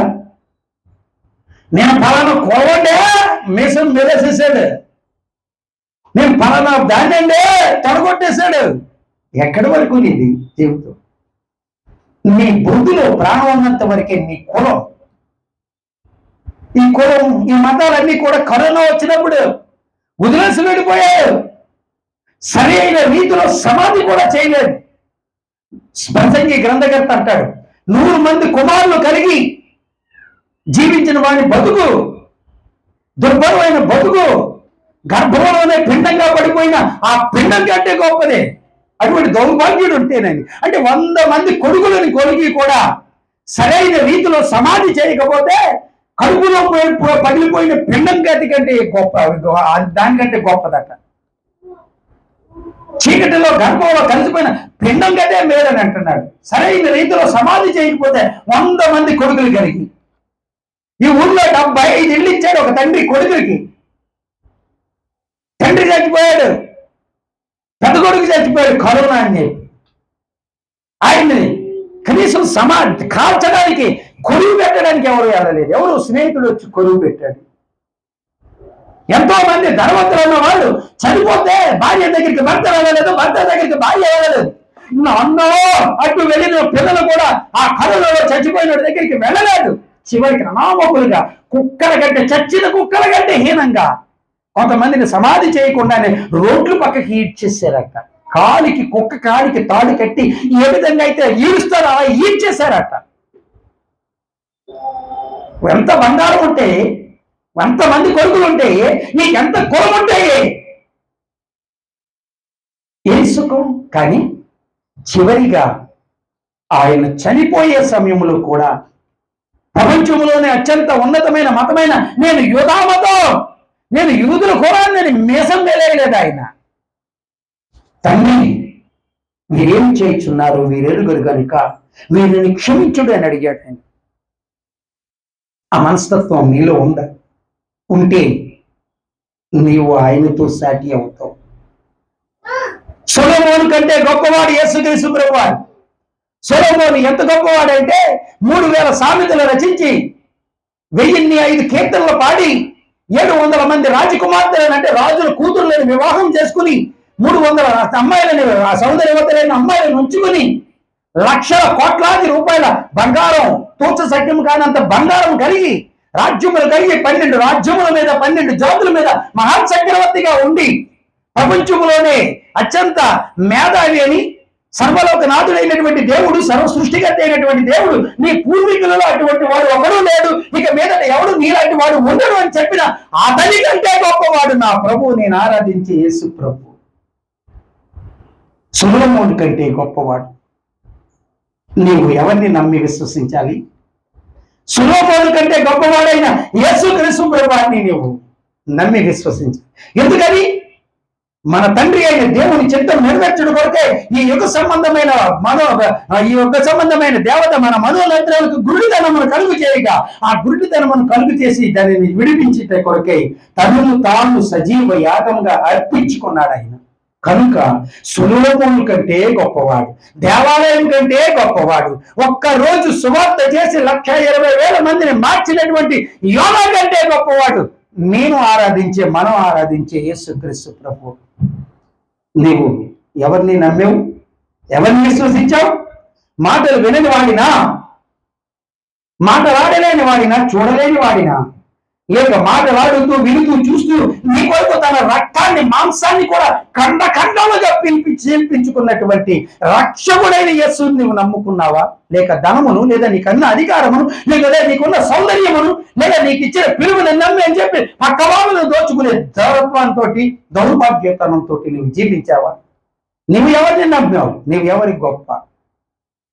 నేనైతే మహాజ్ఞాని అయినటువంటి అనంతనాథుడు, అనంత విశ్వానికి సృష్టికర్త అయినటువంటి సర్వలోకనాథుడు మన తండ్రి అయిన దేవుని కుమారుడైన యేసుక్రీస్తు ప్రభువారిని స్వరక్షకుడిగా నేను అంగీకరించాను. ఆయన నా పాపముల నిమిత్తమై తనను తాను సజీవయాగంగా చేసుకున్నాడు. ఆయన నా పాపముల నిమిత్తమై ముఖం మీద ఉమ్ము వహించుకున్నా కూడా మౌనంగా ఉన్నాడు. ఈత ముళ్ళుతోటి క్షమించండి, ఆ ముళ్ళుతోటి కిరీటం చేసి తల మీద పెట్టి కొట్టి రే అని అన్నా కూడా, కాండ్రకించి ఉమ్మూచినా కూడా మౌనంగా ఉన్న నా కొరకు తన రక్తాన్ని ఒలికించిన నా ప్రభువుని నేను నమ్మాను. ఆయన శిలువపై తండ్రి వీరేమి చేస్తున్నారు, వీరెరుగరు కనుక వీరిని క్షమించుడే అని చెప్పిన సర్వలోకనాథుడైనటువంటి దేవుని కుమారుడైన యేసుక్రీస్తు ప్రభువుని నేను స్వరక్షకుడిగా నేను అంగీకరించాను.